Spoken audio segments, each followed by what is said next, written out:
All right, we are live. I am here with the notorious Pauline Longdon. Is it Long? Do I pronounce it right when I say Longdon? You were perfect, man. Like you're the first person who's ever nailed my name. Thank you so much for that's baller. That's really good. Thank you. I've been known to be a top G in these parts, so I feel like it comes with the territory that I can pronounce names exceptionally well, more accurate than I pronounce names the best, better than anyone else on the Oh, planet. if that was like, your claim to fame as a copywriter, like you nailed it, but let's not give you such a lowly title, because I think you deserve a lot more than just the copywriter who pronounces names the best. That's you can't be pumping on my ego like this early into the podcast. I gotta keep that shit on check. So, Pauline, we chatted just a little bit before the thingy, and Mhm. I sort of have been aware of you. You exist. You're in the space. When people say like, "Who's a good influence?" or people are asking for help, your little Facebook bubble will appear, pop, drop some knowledge, and then kind of like, but um, I might have even seen you at like an event here in the States once or twice, but I usually Probably. just keep to like the two or three people I already know and Mhm. don't Mhm. talk to anybody else. But I was interested because I saw like recently you started chatting about, you posted something maybe a couple months back about kind of coming out of your shell, like Mhm. coming out to the world and being like a bigger presence. Um, what's going on there? Look, for the longest time, I've been like a secret weapon, and had a couple of other copywriters really doubt whether I could write copy because they don't see my copy anywhere. And that's because, like, I write behind NDAs and shit like that. And I can't help that. Like an NDA is an NDA. You can't, like, freaking just share it just because someone's daring you. You can't write copy. So I was starting to feel like a bit of a copy Kardashian there for a moment, like famous for being famous, but no one knows whether you've actually got any talent. So I decided that, hey, let's come out from underneath the shadows and start to have a little bit more of a presence. So that's been my goal this year, is like no more hiding. Not that I was hiding. I'm I've got this thing.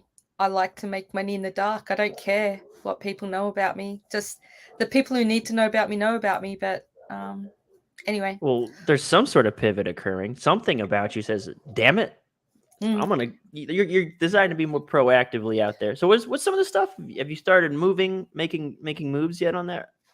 Yeah, well, I started a copy partnership with Jason Moffat at the beginning of the year, and that started off well. Didn't end up going much further than a couple of months. Just, and that wasn't us; that was the client we were writing for.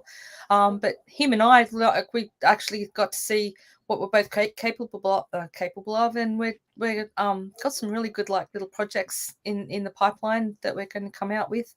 Um, Also, I've been partnering with some people who'd like to be their copy coach. I just started with a woman called Tina Lorenz as her copy coach, because I love coaching people and mentoring people.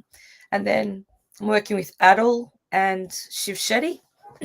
So, as well as my own mentoring and that. So I'm starting to step out of the shadows. And then it's like more and more, when someone says, oh, he's a really good copy coach or copy mentor, slowly my name's starting to bubble up.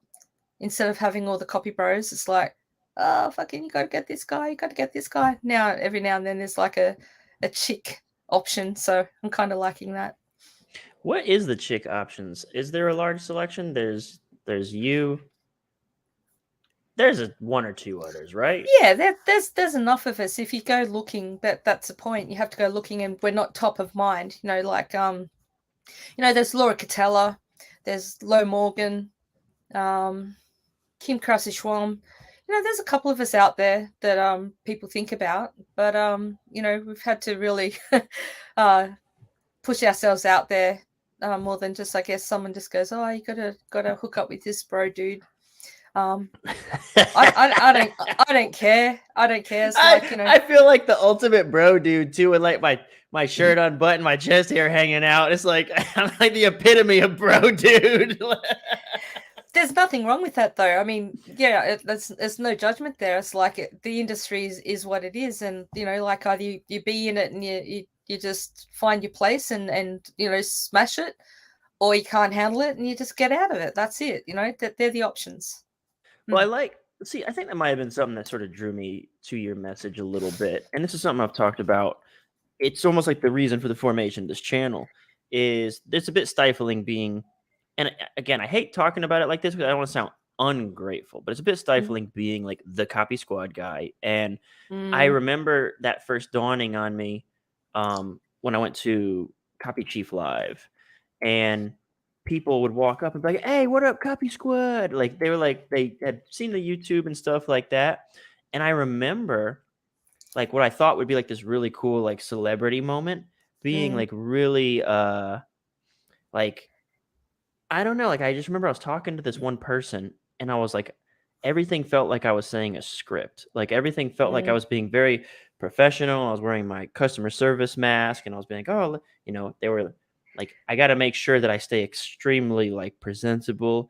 And over mm. time, and that was like 3 years ago, but even like the content on the thing, it was like, dude, I really want to try to be more of like myself somewhere. Yeah. And in a way, it sort of felt like the same thing. Like I kind of want to get out there, like for real, for real. Like my face is Mm, on these videos, but it's really just my my the hole in my face is a mechanism for delivering the information that helps people with mm. copy, right? And it's like Yeah. I got other stuff to say. Yeah, yeah, I agree. Well, I mean, and I guess we have met before because I went to all of the Copy Chief lives until like COVID shut down the world. But I I got to a point where I just realized that like because I never used to have the mohawk and the grey hair, and then just one time I just went, you know what, fuck this. I'm not even my true self. I don't even know who I'm looking at in the mirror. I was doing because I was told as a female like influencer, like like leader and that you have to look a certain way, you got to have your hair, you got to do this, and I'm just going, oh my god. So then one day I just looked at myself and I just went, who have you become? So then I did the most radical thing ever. I just I thought, because I was dyeing my hair, I thought, man, I'm just gonna grow my hair out and I'm just gonna buzz cut it off. I thought I grew it out to about that much. It was like less than a number two, and then I just went, just cut it all off, get rid of it, and then just and then there was another point, like when at Copy Chief and that, I kind of had like the short hair and like the faux hawk. Then I went, you know what? The faux hawk's not doing it for me. Let's go the proper mohawk. Like be yourself. Just stop being what other people think that you ought to be. It's like, when did this start? I didn't even recognize myself. But the funny thing is, though, Kyle, once you start to do that, you start to attract your people. Hmm. And it's funny because you're always enough for your own people. It's the other people that judge you, like, oh, I don't even know if you're a real copywriter. I've never seen your copy. I don't care. Like, heaps of people have seen my copy. Like, I don't have to impress you. Like, I'm not here to impress other copywriters, like titles and shit like that. Isn't it kind of Yeah. crazy too? Like the sort of irreverence that Mm, copywriters have for like authority in general. Like copywriters like to go their own path. And what's crazy is I sometimes end up around normies mm. and I recognize just how disagreeable I can be whenever I hear someone with like a lot of normies are in the paradigm, they're if you how do I even put it? There's a bunch of terms that I could use. Blue Mhm, pill, in the mhm. matrix, Oh, but yeah. they're pre-programmed where it's sort of they're part of this system of go to school, get a job, that stuff. But then they Mhm, also resent it. mhm, But then because of their mental framework, they feel like they're a victim of it. mhm, So it's like all of this stuff is frustrating to listen to them talk about. It's like, dude, have you thought about just like doing whatever you want? Like mhm. stop. And they're like, you don't understand. You can't do that. And it's like at the same time though, we feel I'm speaking for the whole swath of like the marketing community right now, which could be dangerous. But I do feel like marketers in general do feel a little bit more like we are a little more unplugged. We see the world a little Yeah. bit more as it is, and we do what we want to do. But Mhm. yet, now I'm getting to what you're describing when we get in our which is another hierarchy. Like it's just Yes. another one. Like we want to. We want to have the clout and the status, and we want to have our Yeah. name be at the top of the list of your favorite influencers. Like when people say, "What's the best copywriting resource?" They don't name one of my book or my YouTube channel, or my name doesn't. I'm like, fuck you. Yeah, what the fuck? What shit. am I here for? Like, you don't know me? What the fuck? And then when your friends don't mention your name, it's like, what the fuck? Like, I thought we were friends. Yeah, right. So Oh, same God. thing. Like I was actually talking Yeah. about this. So I do like this little segment, like 1 hour on Mondays, where it's just like, that's the thing. I don't even know what I'm doing on this channel, like making shit up. So like on Yeah. Mondays, I just rant for like an hour about, I don't know, whatever. And Yeah. one of the recent ones I had was about, I went to like a bachelor party with a bunch of old friends and some people I don't even know, and they gave me shit for the shirt because I did have it unbuttoned, and it was like a flower Yeah. shirt, bright colors and all this stuff. And it was sort of like what you said, like you know, one day I was sort of like, man, why am I wearing these clothes? Like, is this even like? And I was like, I want to wear a bright flower shirt now, and I want to look different. I want to have, if I could, maybe I would have a mohawk too. Yeah, I reckon But you'd rock it. you think so? Yeah, but this isn't even a mohawk because I'm upside down. I'm in Australia, so it naturally just goes that way. Okay. What time is it there? Is it early morning? Yeah, it's about like just after 9. It's a decent time. AM. It's a decent time. Are you But a anyway, morning person? back to your flowery shirt at the bachelor party, because this is a good story. I don't want to interrupt that.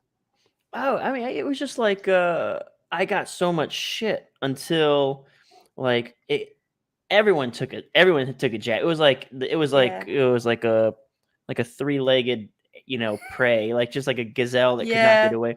So everyone took a hit at it. Not, it was, some of them were good. Some guys got me good, and I appreciate a good ribbing like that. But Yeah. at one point, like someone was like,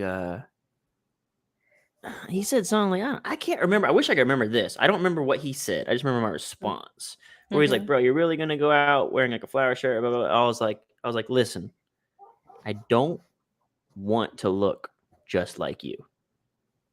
I want to look like me. And like the switch flipped for this dude, and like he was like, huh. He walks away, and then like later that evening or the next day maybe, he says, you know what? I thought about what you said. He said, I respect it. I won't give you any more shit about your shirt. And it was crazy. Like someone's, just like, it's like, oh, like this dude's doing him. Like he's just doing whatever the fuck he wants. And then whenever people start to pick up on that, like you're just like, well, this is what I like to do, so I'm gonna do it. People are like, I'm down with that. Like you said, that starts to attract your people. Like all of a sudden, he's like a convert. He was like, oh, this is a guy that does whatever the fuck he wants. Because the difference is that, like, he, you know, what you made him aware of is that you were doing something and you didn't give a shit about other people. You weren't doing it for other people. You're doing it for you.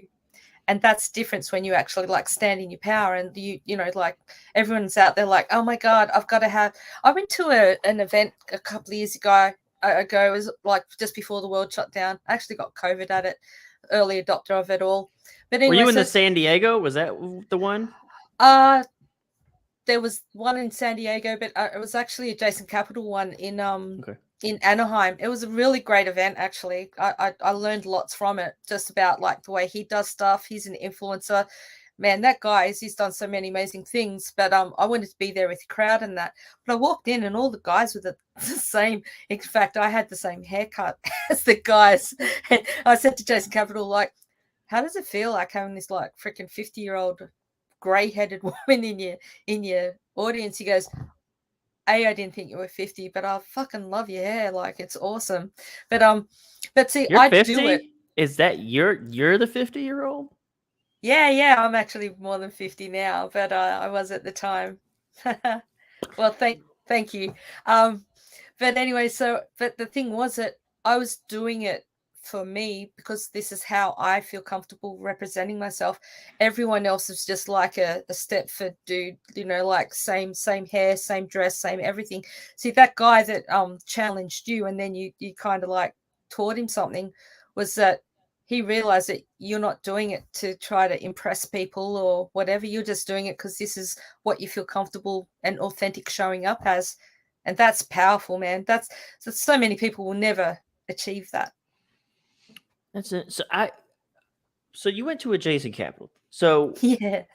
that dude has an audience that you don't seem to be the target demographic, Not right? one bit. Not one bit. Because he's sort of like I don't know where he falls. I know he did an Agora thing like Mm-hmm. 3 years ago where Yep. he was selling, from my recollection, Ryan McGrath's sort of copy approach. It was Yep. like he broke into Mm-hmm. Agora and stole the secrets or something like that, and that was the deal. Yeah.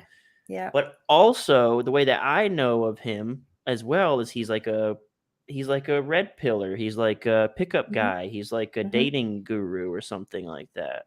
Yeah, but that's So where he started. Actually, you know what? There's so many copywriters in our industry that started as pickup artists.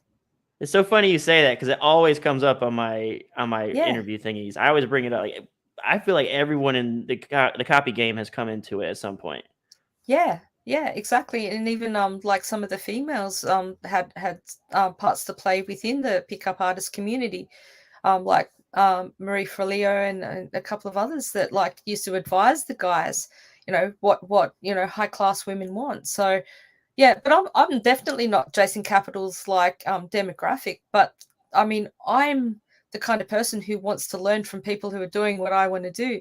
Like, how does he get that influence like over other copywriters? Like, these are these guys that are just freaking like they're sucking in every word he's saying harder than a Dyson vacuum cleaner. Like that guy. So I want, okay, so you can go to things virtually and that. And I mean, I used to, before the worldwide virus shut everyone down, I used to travel to America maybe like up to four times a year to go to events. And then because I wanted to be in that crowd to experience it, just to see what he was doing. Because like I'm into NLP, I've done NLP and stuff like that. And I'm just watching how he's like patrolling the stage and how he lowers his voice so he's like more authoritative and all that sort of stuff. And oh man, it was a really good experience, so really, to be in that room.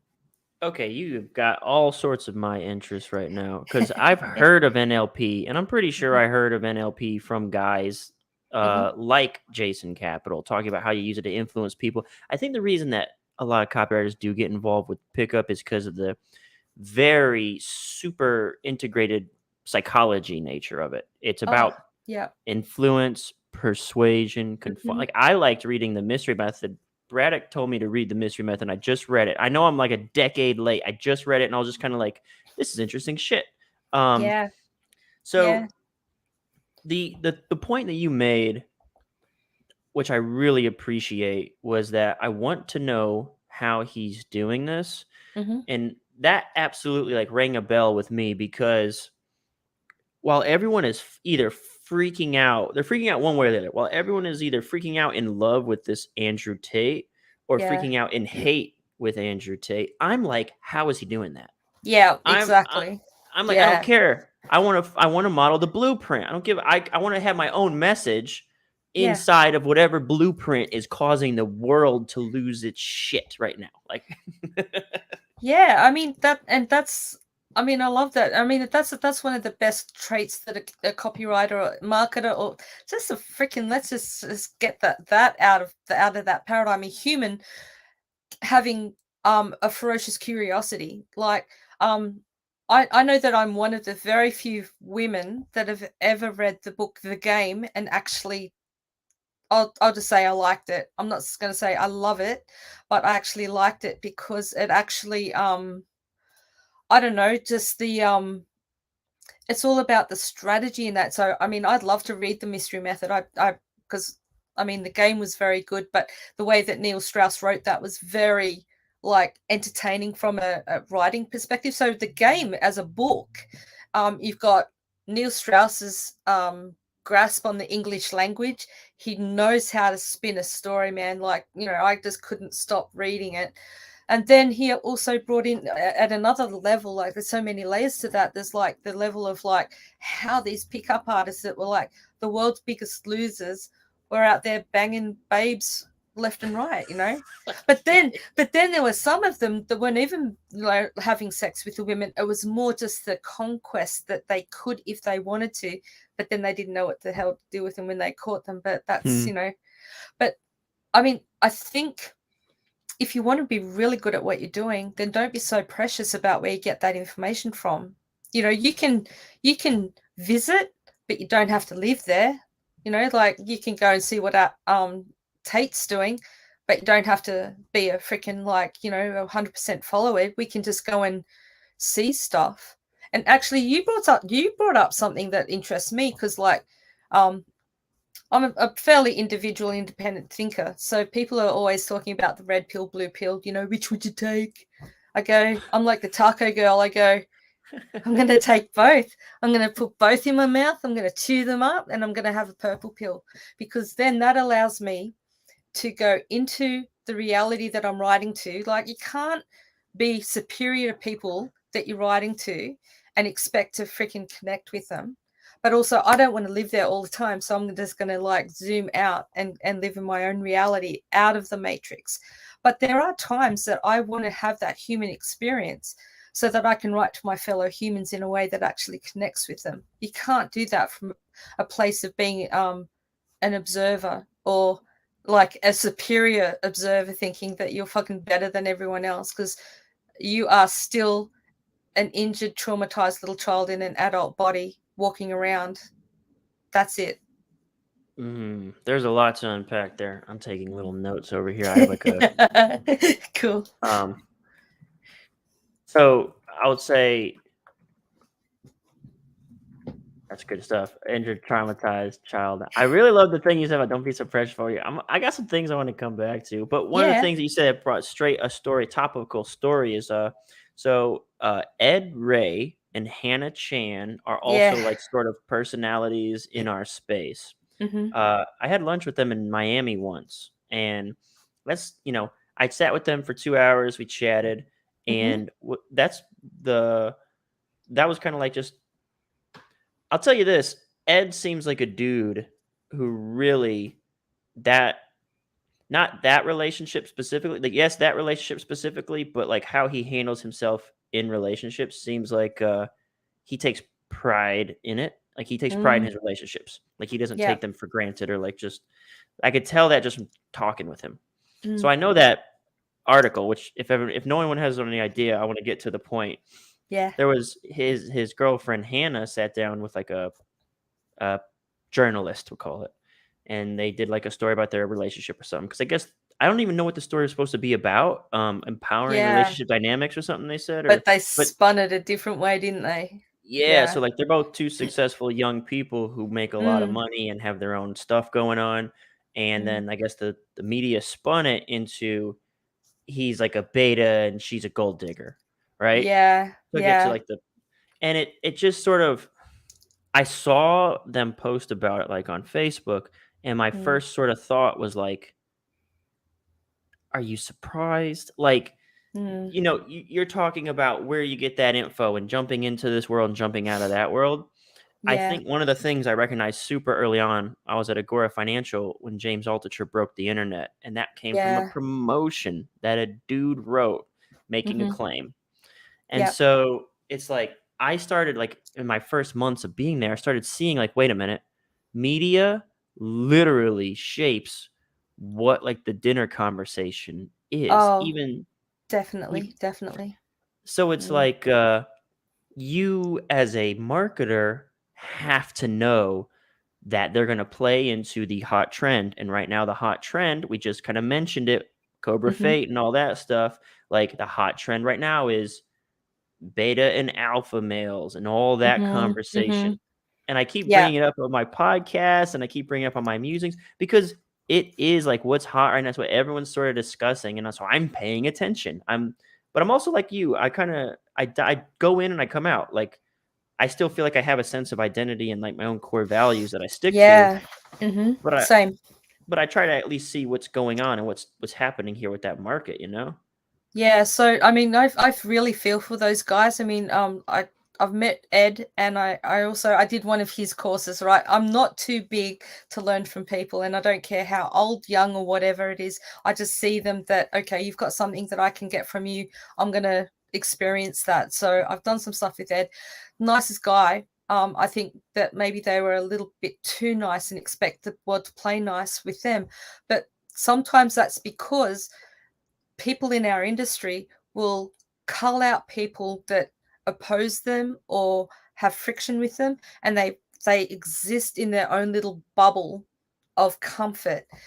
Me, I've got 5,000 friends on Facebook. I'm an absolute Facebook whore. I don't care. But I've got friends like from when I was in the army. I've got friends from school. I've got friends from like when, because before I was a copywriter, the reason I got into copywriting was because I was a woo-woo teacher. I was a practitioner in alternative healing and stuff. So I've got friends from there. I've got friends from copywriting, marketing, all the way through. So that adds up very comfortably to 5,000 people. I've got friends from Australia, America, UK, everywhere, right? So anytime I want to know what trends are happening in the world, all I have to do is open up Facebook and see what my friends are talking about. But what I notice is that some, like during like the Hillary versus Trump and Hillary versus like Obama originally, Hillary versus Trump, Trump versus Biden, freaking jabbed versus non-jabbed, people started to cull out the people that no longer fitted their narrative. I didn't. I wasn't unfriending fucking anyone because I'm just going, these are the people I want to be in touch with because these are going to be how I call it, or actually one of my friends said, Pauline, you keep your fingers on the pulse of humanity, which kind of is cool because I used to be a nurse as well. So I know all about that. But you can't keep your fingers on the pulse of humanity and know what's happening with humanity and what's important to them if you live in your own bubble of your own comfort. You just can't. So I have an experience for you on that. Which, Yeah. by the way, with these, all right, I have to take bookmarks. Cool, Bubble. cool. You said, well, I was taking that note. I might have forgot the other note that I just was going to bring up first. Oh Yeah. yeah, you talked about these different trends. Like they were like this, they're like that, and they were culling people and all that stuff. Mhm. It's funny how, again, these trends. Okay, you're into like spirituality, woo-woo stuff, meditation. Yeah, These trends are just like emotions. They they are. come and They then they are. go, and what's Mhm. left, and it's like, are we like in a couple? Give it a couple years, and even the Trump thing will go away. Like unless Yep. I mean, it's going to be back in our face again with this next election cycle. Yep. But in time, everyone will kind of just move on from that. Like Mhm. it'll just like, and so people are making like these lifelong sort of dynamic decisions where it's like, you know what, I can't talk to you because Yeah. you wanted green energy, and it's like what, you Yeah. know. Like, Well, I mean, I know that I did lose a few people because they accused me of being a Trump supporter, and I went, guys, I'm in Australia. I don't have a horse in the race. I don't right? give a shit what you guys do up there. Like, I do kind of because I want to know what's happening because then I can, write to that. And, now that Trump's a bad word, I don't use the word Trump in copy like, our product trumps everything else because someone's going Mm. to have like an out of control memory. It's like, so, It's PTSD. yeah, exactly. It's like, oh my God, Trump. She said Trump. I'm not going to buy their product. I wanted to, but she said Trump in the like call to action. But so there's that. But it's like it's just it's that like accusing people, and I'm just going, man, that what a fragile world we live in. But also, it's good to show me what's important to the other people around me that they're whether I think they're unhinged at a personal level or but then as the observer of humanity, I just go, yeah, okay, so that's interesting to note. Take note, like you take a bookmark, put that to my memory bank, and let's that'll come up later on in a lead or a headline or something that I have to write to someone along the way. Yeah. Well, yeah, I've been for this a little bit of this journey too has been personal because well, I want to expand beyond just a copy coach. Oh And yeah. I don't know exactly where I want to go with that yet. I think Mm. some of this stuff that is coming up to the surface, I do think things like dating apps are unhealthy and bad for people. I think social media is bad and unhealthy for people. Mm. I do think there is a neglected conversation about how it affects men, and I've seen it in. I follow a Yeah. lot of self-help and like psychology, like psychologist profiles on Instagram about like relationships, couples. They're all run by women. And then I Mm-hmm. saw one, she posted like we should talk about men's trauma and how it makes them toxic in the futures. And dude, like the hate that that post got for trying to understand men, it was Oh intense. man. Like as soon as someone said we should understand why some men are toxic and uh, uh, embrace them with empathy was what it Yeah. said. Mm. And the women who were just like, "Men don't need any empathy." It was like men, like, don't excuse men's behavior, like, men get what they Oh get. wow. It was like, That's fucked. oh yeah, it was like as soon as she posted it, it was like her most engaged post, and Yeah. just the outpouring of you cannot possibly level with men. Like, it was just like Yeah. it shocked me to see, and that was kinda one of my eye openers because 'cause I've heard everyone say, mental health is ignored, men's blah, blah, blah, blah, blah, blah. And then I start seeing stuff like that. Like this is not someone talking about on YouTube. I'm seeing it in action. It was like the first time I ever Yes. saw something that was like Yeah. it was visceral. Like it Mm-hmm. was so crazy. Mm-hmm. And the other stuff is like I've seen studies about like the way dating apps function is there's like these charts that demonstrate that it always it favors and goes to like the top 10% of men, and then basically if you're a female, like you could kind of clean up. But what happens Mm-hmm. is you have like 90% of men feeling like they're utter trash, and that's Mm. their again, they have to take some agency for being on the apps, putting themselves in that environment, not trying to understand Yeah. the game Yeah. that they're playing. Yeah. Yeah. I saw this one kid again. He's like 18. He's a young guy named Gerbert Johnson. He did like a little test where he picked like a super Chad, like perfect bodied person, and then ran like a Tinder test. And he's like I'm literally able to say anything I want, and I get absolute like the girls are like okay, let's do it. He's like saying just random off the wall things down to the Yeah. grotesque soup, and then no Yeah. matter what he does, he cannot fail. And it sort of like addresses like, well, I mean, this is where stoicism and woo woo stuff. I'm gonna tie this to what we talked about Mm. this like for half a second before we started the show, but like Yeah. I've started to like have a gripe with stoicism, a little bit of gripe with woo woo stuff Mm. because it always I think it's healthy to focus on what you can control, your internal locus of control. And you can't control everyone else in the world. You can't control. Mm-hmm. But one of the gripes that I'm starting to form with self-improvement is the absolute rejection that the outside environment like it doesn't even matter, which is not true. Mm. I don't If think it's true either. I agree. Yeah. if you're a beautiful person and like everything's going your way, and then you end up becoming successful, and then you look back and you say, well, I'm going to share my wisdom with everyone, and it's like smile and be confident. Well, like the experience of like say an ugly dude smiling and being confident versus like it's like look at the Christian Grey thing, right? You take out the billionaire playboy super hot model guy and you put anyone who's like a 7 and below, and all of a sudden that's like a case, man. That's like a federal offense, right? Yeah, yeah, you're a spooky dude. Like, yeah, get away. So, yeah, I totally agree with that. There, what we're seeing there, though, Kyle, is that we're seeing people who have forgotten their origin, where they've come from, and then they just go, "I've had this magnificent transformation. You can do it too." It's like, no, they can't. Just stop lying to people. They're talking Just from the top of the hill that they've already made it to, correct, and they've correct. forgotten, they've almost like repressed what Yep. got like here's the thing. These people, and I'm speaking now. I'm going broad strokes. I'm going broad Yeah, strokes. yeah, Disclaimer, warning. The folks who are in a position to look and try to be gurus and teach, what motivated them to get there in the first place? It wasn't their personal self-love. I could tell you that. You didn't y- become fucking famous and rich as shit just because you decided to love yourself. That might have been part of your development, but it came from a place of lack. All right? It yeah, did. yeah, It came from yeah. the same place that you're telling everyone else to abandon. And that doesn't make any sense to me. Yeah.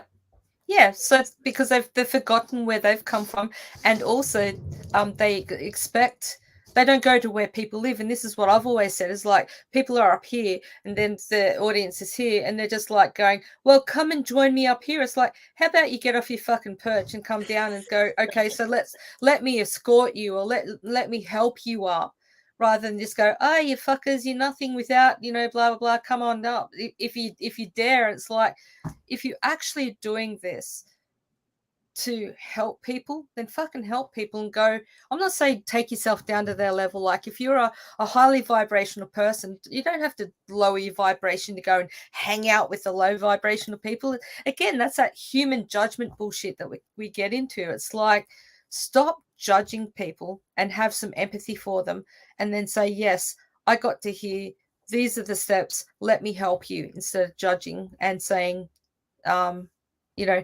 just abandon, or you're where you are because you're not doing this that I'm doing now. Well, that wasn't what you got there either, so stop lying.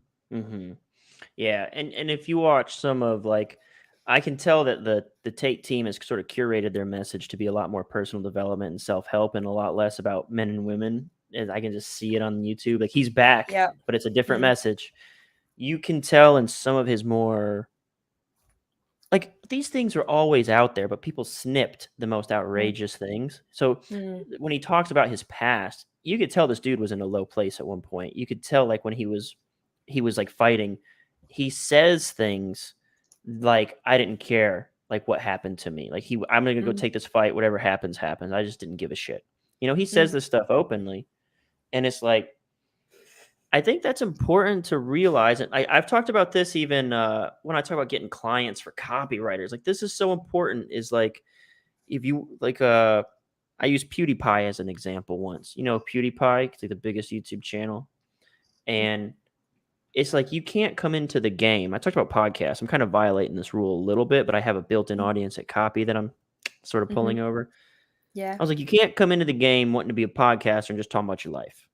You can't, because you saw PewDiePie doing it. Doesn't mean you can do it, because at the start, PewDiePie was the biggest fish in a tiny pond, which was video game streaming. Like, at the very onset, he was there first, and he was the big guy. Yeah. And he parlayed that audience into more things that he enjoyed. And most people are looking at the top of the hill, and they're saying, I want to be like that guy, so I'm going to do what he does. And it's like, you have skipped all these incremental steps that you need. And it's the same thing, I feel like, in personal development. It's like Maslow's hierarchy of needs, man. You can't go straight to being top G if nobody respects you at the bar. Like, and this is something that, you say this, like, I had this conversation with a couple people, and they're like, hey, I'm gonna pick on Rodney in my last podcast. Rodney is one of my old writers. He said, like, why do you care? Why do you this? I was like, it's easy for you to say with your cushy 6-figure job, your wife that, you're comfortable and secure in that relationship, your friends since you were, like, in high school. But what if I don't have a good group of friends? What if I don't have a wife I come home and she supports me? And what if I don't actually make very good money? It's like, well, maybe I should start caring about other things than what you care about, right? Like, I can't just be like, I don't give a fuck, everything's fine, I'm happy with myself, like, I've been thinking about a lot lately. Yeah, no, I think you and I are on the same page. Seeing a lot of this copy advice out there, it's like, if I see a post that starts, all copywriters should, or everyone needs to, I just glaze over. I just go, whatever, like, stop it, because you're making it sound so simplistic. And just because it worked for you doesn't mean that it works for everyone. I could just as easily say, hey, every fucking copywriter needs to go out there, dye the hair grey. Well, I don't dye it; it's just natural. And then get a fucking mohawk, and then you're going to be, successful. I mean, what a crock of shit! Like, who would believe that? But that's the extreme example of it. It's like, oh, all you need is this one copywriting book, or all you need is this one copywriting strategy or system or product or whatever. And it's like, bull fucking shit, because now you've got your system you invented, or you've got this system that you found that someone finally sold you. But how many courses, how many mentors, how many people have you learned from to find that one that you think for everyone? So there's a line I'm going to steal from the mystery method. Mm-hmm. The game is played in the field, and I think this summarizes so many important points about what you're describing. So when people ask me, how do I get good at copy fast? I could sort of summarize it with the game is played in the field. Mm-hmm. And what's not the field? These courses, reading a gazillion books. I have a couple experiences I could share there, but I'll first start with copy because probably marketers and stuff watching this anyway. The advice I always give was given to me by Joe Schriefer, the publisher to Agora Financial when I was there. And he said, read a piece of copy, write a piece of copy, and come up with an idea every day. Mm-hmm. And so in my Copy Squad inner circle, copysquad.net/join, in my Copy Squad inner circle, I had a guy ask that question. He said, well, how could I get better faster? And I was like, dude, he was like, what else could I do in addition to what we're doing? And I was like, stop right there. Like, this is it. This is what it takes. What we do on Tuesdays is we break down copy. And then every other, like the next Tuesday, we break down user submissions. The next Tuesday, we break down a professional sales letter. And I was like, all that it takes to get good is the things that we're doing. You just have to do it and get a lot of reps in. Like, you have to see good copy and get immersed in it because it's a language. And then you need to perform the act of writing copy. The only way to accelerate that curve is a mentor, which is what my job is inside the circle. You have to come with copy on Tuesdays for me to shit all over. That's how you get good. So one of my juniors right now is on his first project, and he's been writing short form stuff and pages and stuff like that for the first 6 months. And he's legitimately making the exact mistakes that I call out on all the calls because you can't, for whatever reason, you have to do it. You have to go through it. I can stop those mistakes from occurring twice. So that means I can stop them in like his first week of making them because I'm there to do that for him. But you apparently, like, you got to go through this progression of no matter how many times I scream it on the calls, whenever someone sits down to do their first project, they still make that mistake. Writers write and writers read. It's like, that's it. Yeah. So, I mean, but what you're doing is like, you're not just telling people just to do one thing. There's like a collective of successful, like, it's like a success ritual, you know, like read, like what Joe, and I've met Joe, he's an amazing guy, is like, you know, read a great piece of copy, write some copy and come up with an idea each day. You know, there's people who are saying, should I write copy out by hand? And, you know, there's the, you know, oh, should I do it or shouldn't I do it? And I go, do it, because like I'm still being trained by Parris Lampropoulos, so I've been one of his cups for like the last 5.5 years, graduating very soon, which is going to be awesome. But you know what I've learned from that guy, but he still gets us to write out stuff by hand. But the thing is that we don't do that in isolation. We just don't fucking sit there all day writing shit out by hand. It's one of the like mirror tiles on our glitter ball of copywriting, like everything, you know, like we're not just focusing on that one thing. So when people say, oh, don't do this, you know, don't learn copy, learn psychology, don't learn psychology, learn sociology. And I'm like the taco girl, like with the pills. I go, why don't we just do all of it? Like, why does it have to be so, like, nothing's linear in this world anyway. It's not a fucking straight line.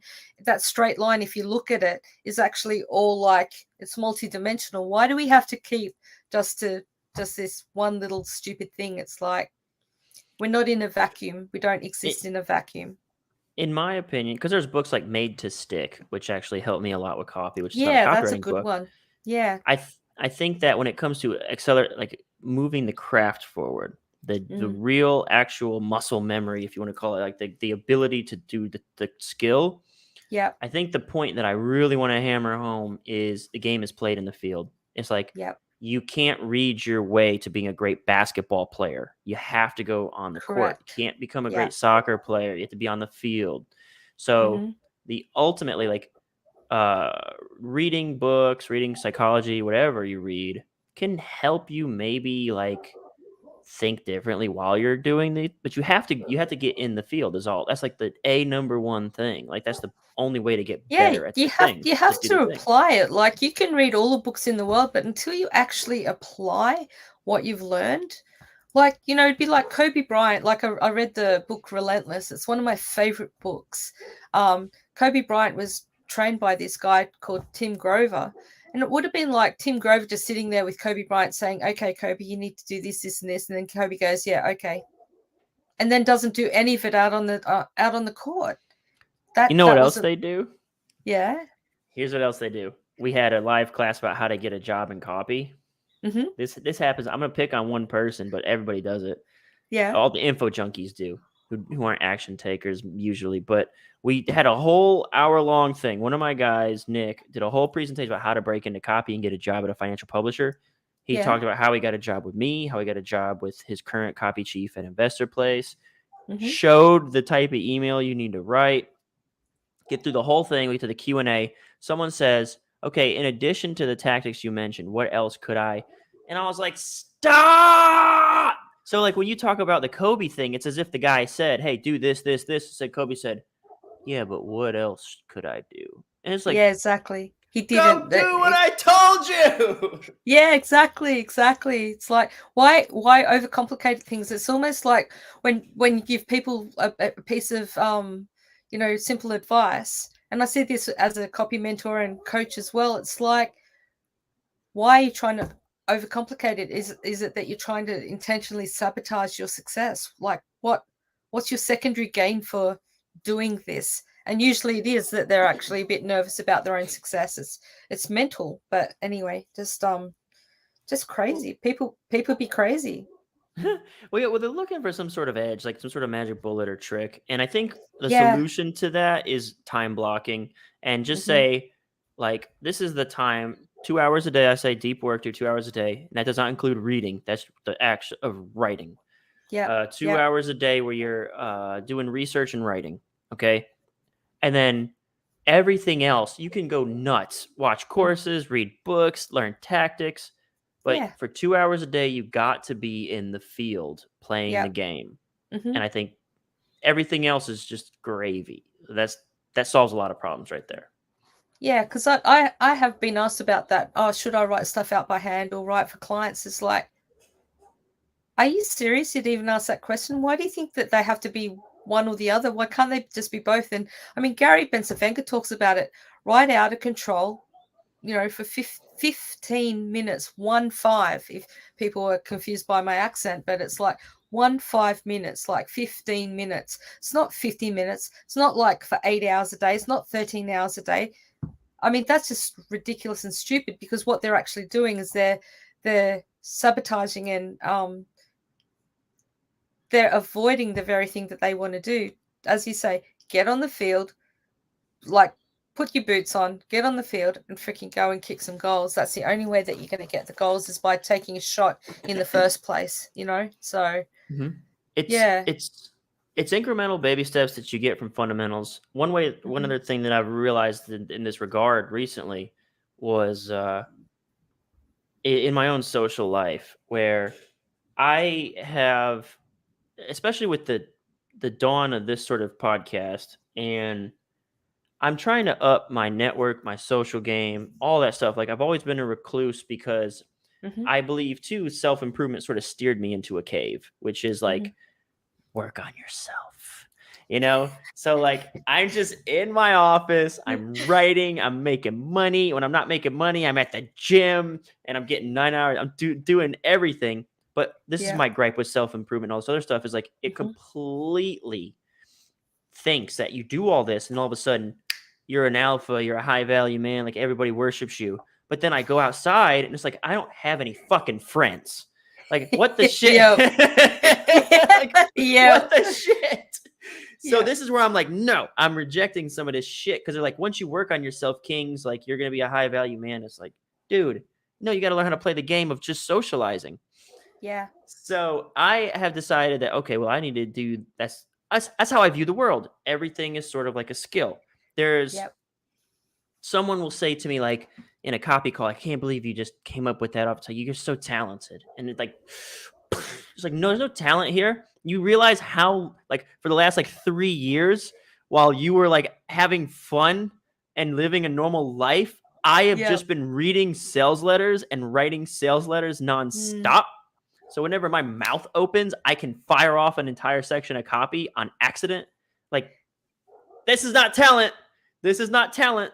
So I look at socializing that way. I look at everything that way. Mhm. So I say, okay, I'm going to go to the gym and start a conversation with people. And Mhm. I quickly recognize I don't know how to do that. And I do things that get in my own way, which is wearing Mhm. headphones. Yeah. And it wasn't until I started lowering my barrier to entry and telling myself, okay, you can't start a conversation with anybody. It's too much pressure. So start trying to say hi. Mhm. And I was like, okay, hi. And so I did this today at the coffee shop. I sat down and I said hey to this dude. Like, he had a journal out in front. I was like, hey, I was like, what's like your strategy with the journal there? I've been trying to journal for like years and I never stick to it. I Cool. ended up talking to this dude. We had Yep. mutual friends, exchange numbers. Now we can be bros. Brilliant. But it was Brilliant. but it was because I didn't come in with the intention of having a conversation. I came in Mhm. with the sort of habit of saying hello Yep. and making and then it turned into a conversation.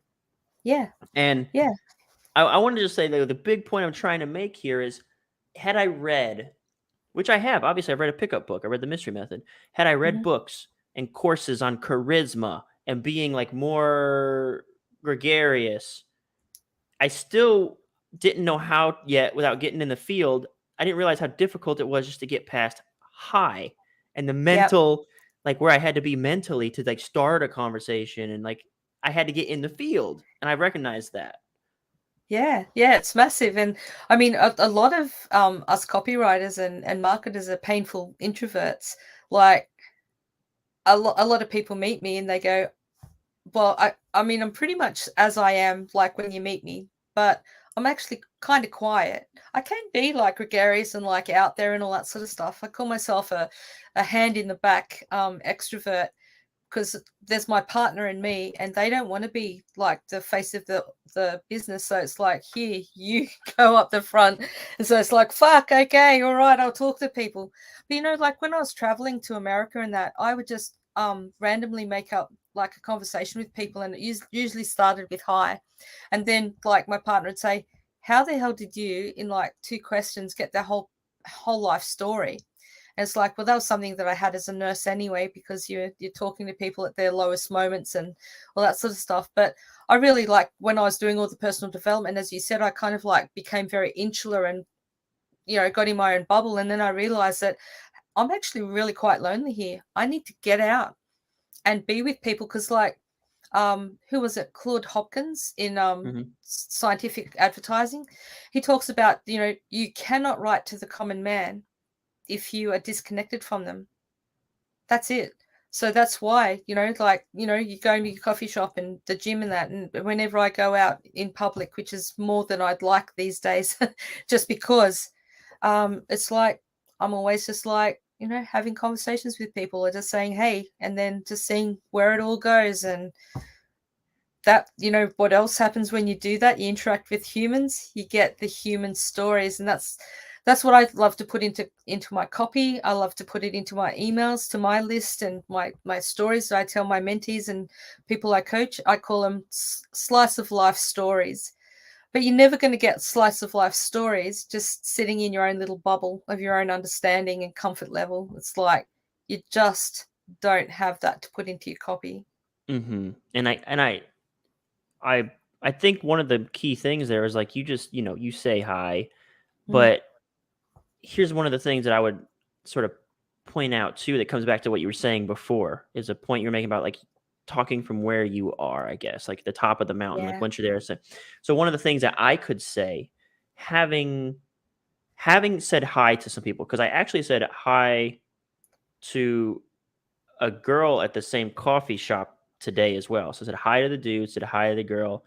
The Hmm. girl and I had very short, like she's like a nurse practitioner or something like that. Hmm. That's cool. I didn't have much to say about like nurse practitionings, So like Mhm. me and that guy, like as soon as I asked him about the journal, like we ended up like he's also a designer at like a marketing agency. Like we hit it off. He was like just talking. Awesome. I talked to this dude Mhm. way longer than I was expecting, but it did come from hi. I say Mhm. hi to the girl, and it doesn't go as far. And Mhm. I think the lesson, she was studying. It was the thing she was studying. I was going to move to a chair nearby. I was like, so we had Mhm. like a brief exchange. So Mhm. the two things that I've sort of picked up is like one, just say hi. So like the lesson is be outcome independent. That's like what the lesson that they communicate to you. Yes. Good one. Okay. What does that look like? Well, actually, what it means is just try to say hi. Forget, Mhm. because like now that I've already had that experience, I understand. Oh, that's what they mean by outcome independent. What they're trying to say is some folks are going to be open to a conversation and some Mhm. folks are not. Yep. But a lot of that information is lost so that you just tell people be outcome independent. So I'm like, this girl's not ready to talk. She's studying, but I'm outcome independent over here, like just having the time of my life, just like talking, Yeah. talking, talking, Yeah. you know. Exactly.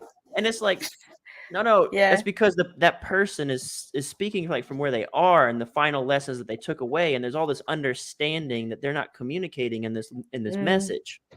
And Yeah. so I don't know how to say that less. I hope I'm communicating it well to you, but there's a lot lost in translation where you're giving like these really high level lessons, but they're all baked with all this experience inside of them, and they've never had any of those experiences. They have no clue Yeah. what to Because unpack I from mean, that. what they should say is like you should have situational awareness. Like, the chick's studying. She doesn't want to be interrupted. It's not that she's like some freaking feminist, man hating, ball busting bitch. It's like she's studying. Leave her alone, like Right, say right. hi, and people are so quick to put like a layer of their own insecurities on other people. It's like when I got called the Trump supporter. It's like, I don't know what the fuck you got that from. I just answered like one word. Someone said, do you think blah blah blah, and I went yes. Then it's like, oh, you're a fucking Trump hater, you're a Trump supporter, blah blah blah, and it's right in hell. It's like, that's Hmm. lovely. Like, where the hell did that come from? But it wasn't even the situational awareness. Like, they just lacked that. So, yeah, it's funny that there's all this advice coming from the top, from which is all like backed up with experience and failures and successes and all that sort of stuff. Hmm. But then they just go, "You can do it too." It's like, Well, also no, like you there's can't. always like an outcome sort of baked into it. So like if it's a pickup thing, it's like how to pick up girls, be outcome independent. Well, that doesn't Mm, seem to make much sense at all because you're trying to pick up girls. So it's like you yeah, so I think the lesson is that you have to understand like that you're interrupting a life in progress, yeah. and like there's so much to unpack there, and it's and I'll give you one that rubs me in copy. Hmm. This one drives me insane because I remember being a beginner and hating it then, and now I hate it Okay, now cool. even worse. Yeah. Write conversationally. Hmm. I hate that because the person who's probably a gazillionaire guru, like super Yoda of copy, is saying, "Oh, you gotta write conversationally," and it's like Mm, the dumb shit that people write to me, like they're fucking like cartoon character stand-up comedians because they're writing hmm. conversationally, and it's like, Yes, gotcha. yeah, write conversationally while also adeptly selling your thing using coherent, like emotional trigger copy. Yeah. And that Yeah. stuff's not in they don't know how to trigger emotion, so they're writing conversationally about might as well be the weather. It doesn't make any it's worthless bullshit. Yeah, yeah. So I don't hate it as much as you. I kind of like do tell people to write conversationally, but as a real person to a real Mhm, person. Our What I underpin that with though is something that I learned when I was like doing woo-woo healing and stuff. And I even taught this to Parris Lampropoulos, like on a cub call one day, and he goes, "Fuck, that's awesome. I'm going to use that." And so I thought, hey, I'm onto something. Is when you're writing conversationally, um, bless people with your message. Don't try to impress them with your prowess as a fucking communicator. Like, Just if Mm, you've got a purpose for the communication, which is what we were just talking about, don't interrupt people's day with just bullshit like they're busy. Like if you're going to interrupt someone's day with communication and you want to write conversationally, then it's not this, like this personality driven copy of like, oh yeah, well there's this one time at band camp and then there was these two dogs rooting over in the corner and then like we went out on the lake and we did all that sort of the person's going, what the hell has this got to do with me?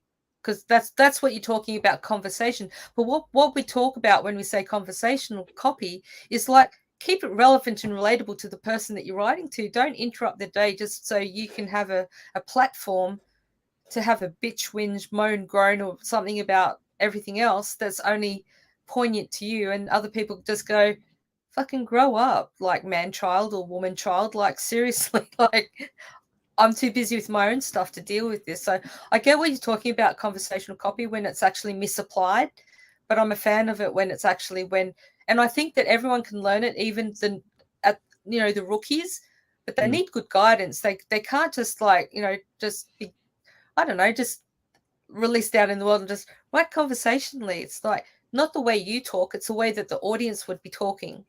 That's it. mhm. That's a difference. Relevant and relatable to people, Right. So Not the way you talk, basically the way audience wants to be talked to. And correct. so in there is all the little bubble of experience and knowledge and Correct. wisdom there's the gap. Yeah. That's I was sitting at a bar. Man, all my stories seem to be me sitting at a fucking bar. So well, that's me in Why the not field, I though? guess. That's me in Yeah. the It is field. So that is the field. The field looks different for different people, but yeah. so I'm sitting there with one of my copywriting friends, Hmm. and it was like we're sort of people watching, and it's like, dude, one of us says to the other, I don't remember who says it first. It's like they're speaking another language out here, like Yes. this sort of conversational banter that feels like small talk to us. And to me, Hmm. Yeah. whenever we were having that conversation, it was like that's what copy is its own language. Like Yeah. when someone sends me a shit pattern interrupt, like I can tell them in the first line, I was like, this is garbage. And the Yeah. person who wrote it, they didn't send it to me on a whim. They didn't send it to me without painfully agonizing over it Hmm. first. Yeah. And within seconds, I'm like, you obviously don't know this game. And Yeah. that's kind of like, that's where a lot of the things that I talk about on this channel are kind of me coming from a fact of like being a real person, like learning the realities of nature and life. And I've come Hmm. to a couple little conclusions. The chief ones are nice guys finish last and life is struggle. Yeah. Um, the third one I'm sort of developing, but I don't like it, is the world runs on value. Hmm. Um, and I don't know if I like that one yet, but it's like Hmm. I hate the word value because value is like a Hmm. weird context based thing. But like it might be smarter to say like what I'm trying to say there is you status is contextual, and Yeah. you pick up status from like very immediately the cues. Hmm. And so I would like to be more proficient in different scenarios where, like, if we're having a conversation about copy, I'll go toe to toe talking copy Hmm. with Todd Brown. Like, Yep. I'll Yep. like that's a ring that I'll get into. Almost anybody in the world can step in the ring with me on that one, and they'll Hmm. know as soon as I open my mouth that I know Yep. what's going down here. Hmm. Um, I'm not saying I'd win when I throw Todd Brown's name in. I'm saying I'd go in there. I'd swing on Yeah. that. Yeah. But Absolutely. so like there's these contexts, like again, like just sitting at a bar, I'm like, I don't like then, it's like the world works a certain way, whether you Hmm. appreciate or like it or not. That's kind of what I'm trying to say. And that's sort of like Exactly. I want to learn those rules. See, I think a lot of copywriters see the world as they want it to be, not the way it is. So that's you sitting at the bar going, that's a whole different language. But when you were saying, like someone writes copy, sends it to you, and that they've agonized over it, what they're doing is they're trying to impress you rather than bless you. And that's what I'm talking about. That and that like really personality based, like, that kind of talking in this like the way that's over the top. That's impressing, not blessing people with the message. You've got to think about like, what is the purpose of copy? People have a problem, we've got a solution, or the person that we're writing for has got a solution. We've got to connect that some way, and the best way to do that is just to let people know that you have the solution to their problem. That's it. And take everything out of the way, like all of their objections, their friction points, and that, to get them to make the decision, and they go, yeah, this is for me. Where copywriters go wrong, and that the conversational copy that you were talking about before, which is that, I don't know what the hell it is, but it's 100 billion% trying to impress people or impress upon people the importance. It's like, just give them the information that they need, and just, have a conversation with people, like a heart to heart. Actually, one person that really made me get the whole conversational copy thing was Ted Nicholas, one of the old timers, like no longer with us. Fucking, he was a really nice guy. He said, just write from your heart to their heart, and you'll be able to sell $1 billion worth of stuff. Now, I'm not, your heart to their heart doesn't mean, now, by the way, that's not like soft copy, right? That's not what I'm talking about. It's actually having that genuine interest and empathy for someone else's plight, and not coming from the place of judgment to go, oh, look at you, you poor fucking thing, I'll help you, that kind of thing. I think though that line has a lot of the sort of qualities and characteristics of one of those, like talking from like where he is now. Correct. Because if I just told my cousin, like, bro, he's like, I want to sell this new gizmo I just invented, and I say, well, just write from your heart to their heart. Woof, you could expect a really nasty, like, just like, not, I mean nasty, like a disorganized, terrible sales message, like, because, like, for instance, one of the things that's a big one is this concept of letting it breathe is something I got to impose or tell my guys. Like, I had a guy submit a lead yesterday, and inside the lead, he submitted a whole promo, but I could make it through page 5. I was like, God damn, dude, you got to start over. So the lead had everything in there. I knew what sector the investment was in. I knew he gave some very flimsy reason for urgency. The pattern interrupt.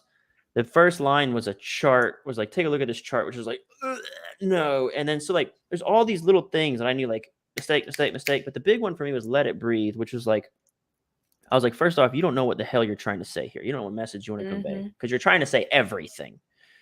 You can literally talk about one thing this is something that everyone has a really difficult time doing, is talking about one thing for a really long time, and then just talking about it, expanding on it, reinforcing, improving it, and then dimensionalizing it for 3 or 4 pages before they move on to introducing any sort of new topic.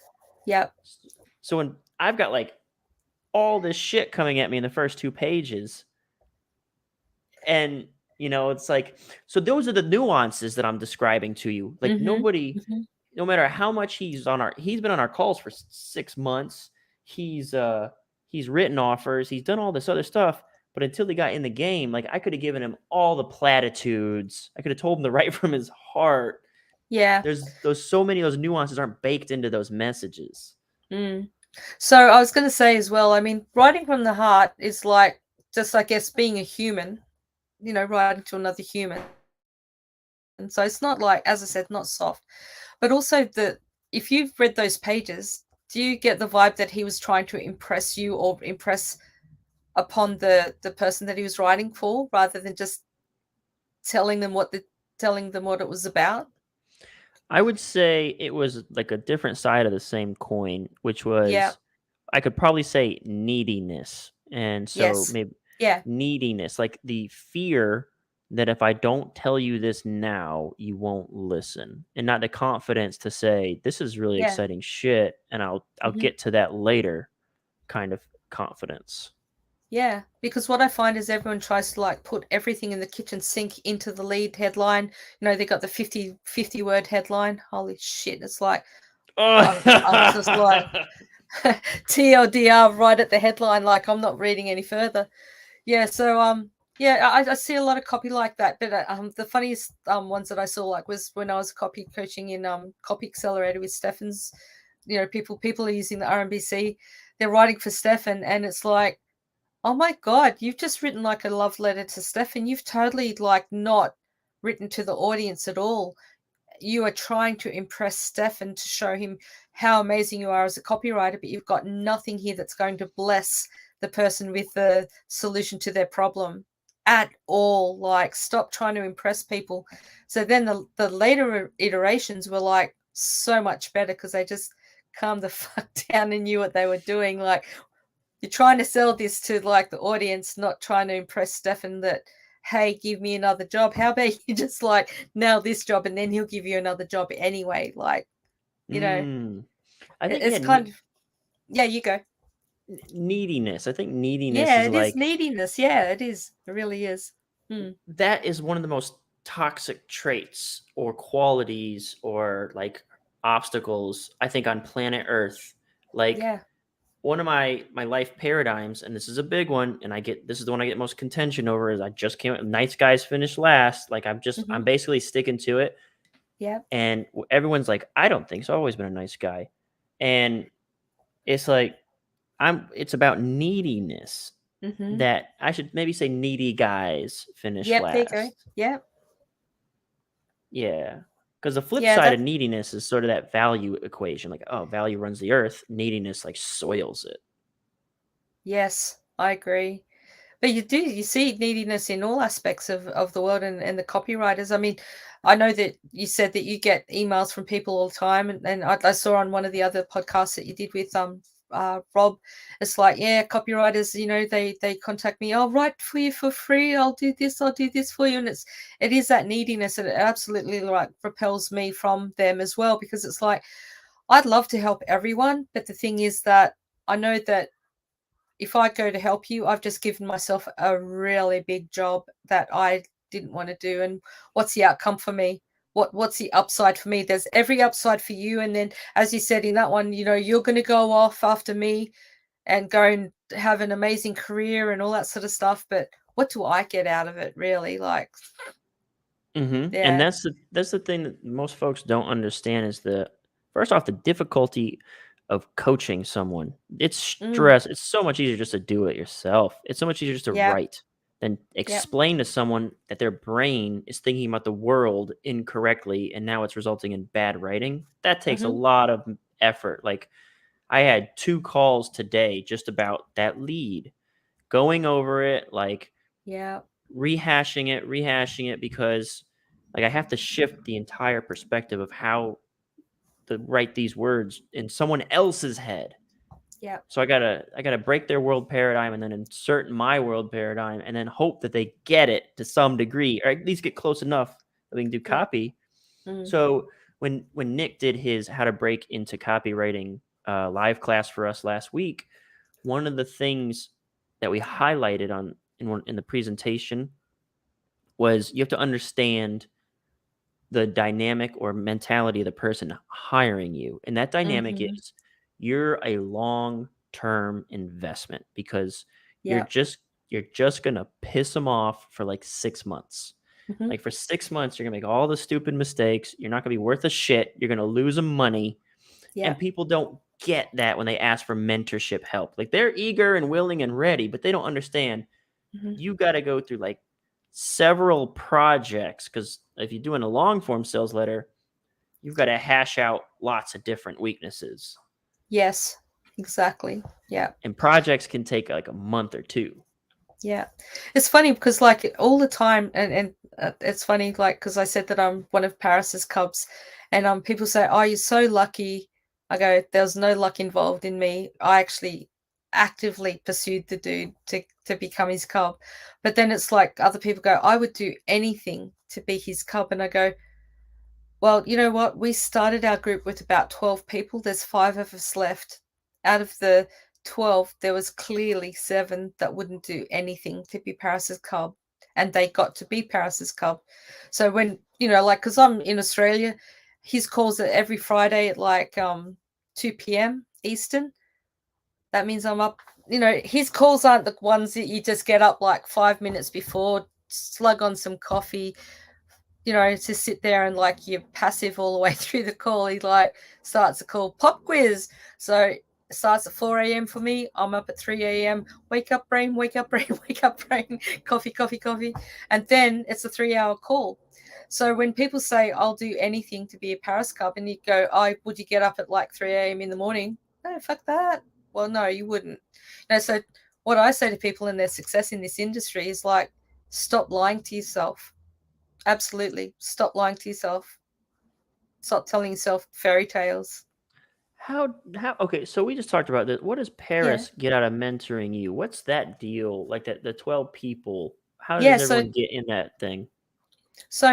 what he gets out of it is a crack team of A-list copywriters that he can like then know what you were just saying. At the beginning, he was like, it was a lot of work for him to critique our copy and get us up to speed.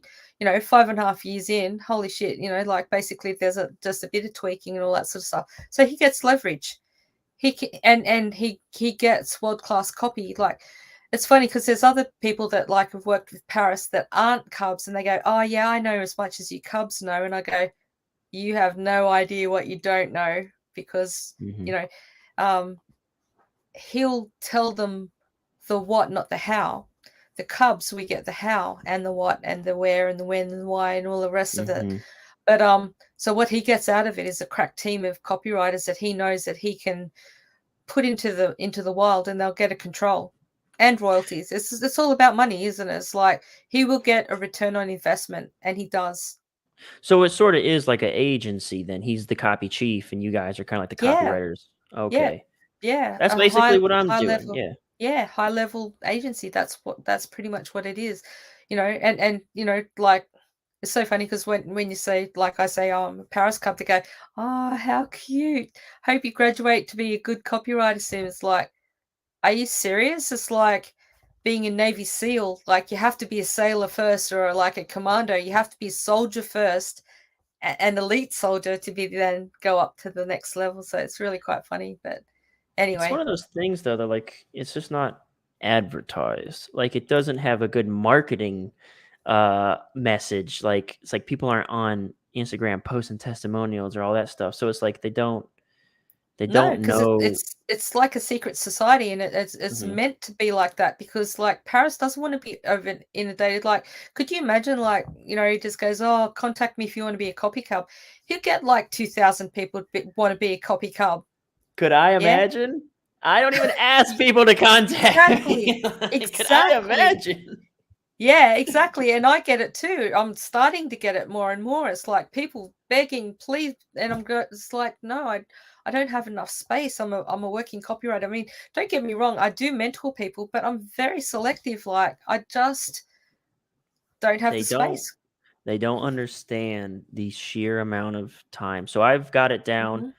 There's an average time for review for me. I can do about Yep. 14 pages per hour for a Yep. decent promo. Hmm. If Hmm. you give me a shit promo and I already know like it's going to be bad, is Hmm. it takes about 4 to 5 pages per hour because there's a couple things Yeah. happening. One, Hmm. I'm just like doing one of these for Hmm. like 5 minutes at a time. The other one is like I'm typing feedback that is so long, has to explain so much of the fundamentals. Like Yep. it's like, look, first you have to understand this. Now you have to understand this. Like, how could Hmm. you even possibly write in the problem section this if you were saying this now? So it's like Yep. looking ahead, like how this is going to ripple effect, like how you're Yeah. just screwing everything up. But that's the people who are like, they don't well first they don't understand because they're not in the field, so they Hmm. don't know what they're asking. They don't understand the work that they're trying to put on your plate unwittingly. It's Yeah. they think I'm going to bring a ton of value to you. Yes, you may in 6 to 8 months possibly bring me some Mm. value. There's really nothing you can do for me right now. You can only hurt me right now. Yeah, that's a good point. Also, something that you just said there, like, you obviously critique like I do. So you just don't go delete, change this, blah, blah, blah. You actually like do like feedback and everything as you're going through. there's so many people there out there go, yeah, I just critique, send me shit, and I'll just give you some suggestions and that.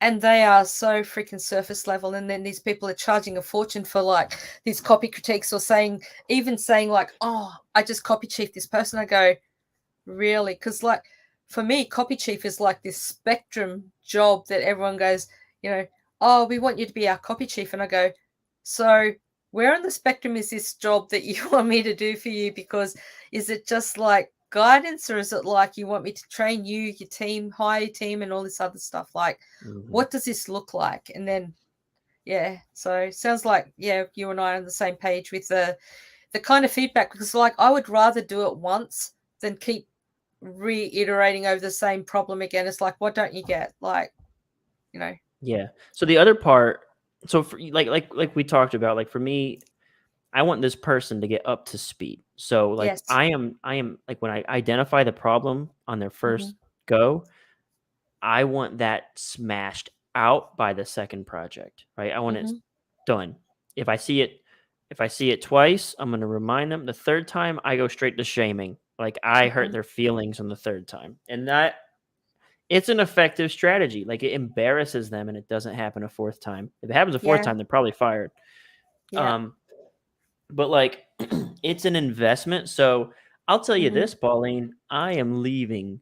I could be so much wealthier. There's a couple things that I could do if I would just, take those shortcuts. Like I could go on Facebook and I could say, hey, I will chief your next promo for $1,000 or something like that. And I sit down and go, this promo needs more urgency. $1,000. Yeah. And people would pay it. People do pay it. They People would. make all Yep, sorts they of money do. for stupid shit. Yeah. It's I wild agree. out there. Could be a lot richer, but anyway, I'm not at the moment, because here's the thing. I actually enjoy what I'm doing. So the money is like, it's not secondary. I'm not going to lie. Like, money is good. It's not the only motivator. I actually get a lot of fulfillment and satisfaction in like helping the next generation get it right, because there is so much bullshit fucking like advice out there. That's why I started to be like a copy coach, because I just went, are you guys listening to this? And if you're actually listening to it and we're still implementing it, man, you are not going to have the career that you're expecting. You are not even going to make 6 figures. You're not going to make 5 figures in a year. Like, all this it's crazy. stuff. I've watched the ramp ups of some people who went from, like, you can scroll 2 times on their Facebook timeline. You can scroll 2 times and see from like their most recent post that says $3,000 for 3 emails, and you can scroll twice and be like, I'm gonna start copywriting. And it's like, yeah, God. these people, the expectation, like, I'll write, I'll give you this and this, and I want 10% of your sales and Oh my $3,000 for an God. email. And it's Yeah. just like, for an email, bro. Yeah. And 10%. Good luck with that. Oh man, like I had someone email me or Facebook. Oh no, that's the worst one. The Facebook messages and Instagram messages, because there's a request folder, but once you accept it, now you can't turn it off. Like now you just get all of the messages they send. So yeah, I had a guy say, what do you think would be a fair royalty for an email? And the dude said 10%. They're saying that's a little high. He's like, I don't know if I want to work for these cheapskates, because everyone's taught like you got to know your value, right? Like you got to be firm with your rates and know your value. And it's like, bro, you want 10% of sales for email? What about the dude who wrote the promo? Like, what does he get? 30%? What the fuck? Where's this money? Yeah, 100%. Then what does a business owner get? Like, this is I have this like concept that I call like the stupid parasite, because really what we are, like when you get royalties, you're kind of like a parasite, because like you're feeding off like the host. And I don't mean a parasite isn't a negative thing, but you've got to realize the relationship that you're having. And that's like where there's a stupid parasite that like wants too much and actually will eventually kill the host. And it's like, what happens when your host is dead? There's no more food for you. There's no more money for you. Like, why don't you just be a clever parasite and just sit there and just like, you know, like a leech, just take a little bit of blood, drop off, you know, that's fine, you know, but they don't kill the host, and then they come back later. Let's get some more blood out of this guy, you know. I don't know. Yeah. People That's are silly. that's a little line that I'm trying to sort of figure out is, maximize my value, but at the same time, I'm trying to go long term with our agency on some Mm-hmm. clients, and it's like Yeah. we've been doing the one-off stuff, and it's like I want a steady relationship. I'm ready. I'm tired of dating. I want someone Yes. I can come home to at the end of the day, and they're gonna have a project waiting for me. Yeah. So that's something like I'm trying to figure out where I want to land on that. Where, like Mm-hmm. you said, I don't want to create, and I want to make sure that me and my team are paid because I got to feed three people per project. 'Cause that's how Yeah. we operate. It's a team effort for us, and that's why we're able to work Mm-hmm. so quick. We have systems and Yeah. everything, but Awesome. yeah, I don't want to like run our client and partner and ally into the ground trying to get Mm-hmm. all the royalties we can. Yeah. Yeah, because I What's mean, if you look at it at the long term, it's like, you know, like everyone makes money in the long term, but it's like the short term, it seems to be a smash and grab and just get what you can and then run. And it's like, I'm like you, I'm not interested in those kind of relationships anymore. It's like I've done the one night stands. Let's get a partner or two and just like, you know, help each other out. Hmm. in your world and dynamic with Paris? With Hmm. that, does he sort of like does is he like the funnel through which projects come and then he sort of distributes them out to the Cubs, or do you go find how does that work? Yeah, so there's both. So Paris is has got his work, but then he had a lot of cubs, so I wasn't getting all the work that I needed to support my lifestyle. Fuck, I like to eat, so I got to get some money. So yeah, so I just went out and you know just I've been quite successful with my own you know career and getting my own clients and coaching and all that sort of stuff. It's business as usual, but always have to make time, you know, make sure I've got time for him and whatever projects that he needs. So yeah. Mm. Does he give you guys like any sort of stipend, salary, or retainer or anything in that No, team? no, So no. so the arrangement then. So it seems like you're free to do whatever you want. He opens the doors to you select, I guess, five to come to these calls, get training, and in return, you guys always keep yourself available for a Paris project. Is that how it Correct. works? Yeah, correct. Yeah. Okay, Yeah. that's that's interesting. And he still is actively writing himself. Yeah, definitely. Yeah. That's intense. Um, Yeah. I made like the shift to like full time chief, like chief. I do Hmm. all the writing I do is when I'm ripping apart someone's stuff and rewriting nowadays. Yeah. Yeah. Yeah. I mean, he's amazing. I mean, I feel very fortunate to have being trained by him because like I'm in Australia, I'm not in America. And so how does a woman in Brisbane, Australia get mentored by someone like that? It's not by accident, it definitely isn't luck. But I mean, I don't know how many people he's trained all up over the like 20 years or however long he's been doing this, but it's probably around under 40, maybe even under 30. I don't know. So that's why I say it is pretty elite. So, and we get a very unique set of skills. It's funny, like, because obviously I've got an NDA with him, and like, there's a $1 million lawsuit over my head if ever I share anything. So I've got to be very careful, even the arrangement that we've got. And you know, I get it because like what he's got is like, you know, why would you give away like Ben Savenka didn't give away his stuff until he actually retired. Paris may do the same thing, but why give Mm. your edge away to other people? That's why, you know, he's very careful with the Cubs that he selects and moves on, signing an NDA.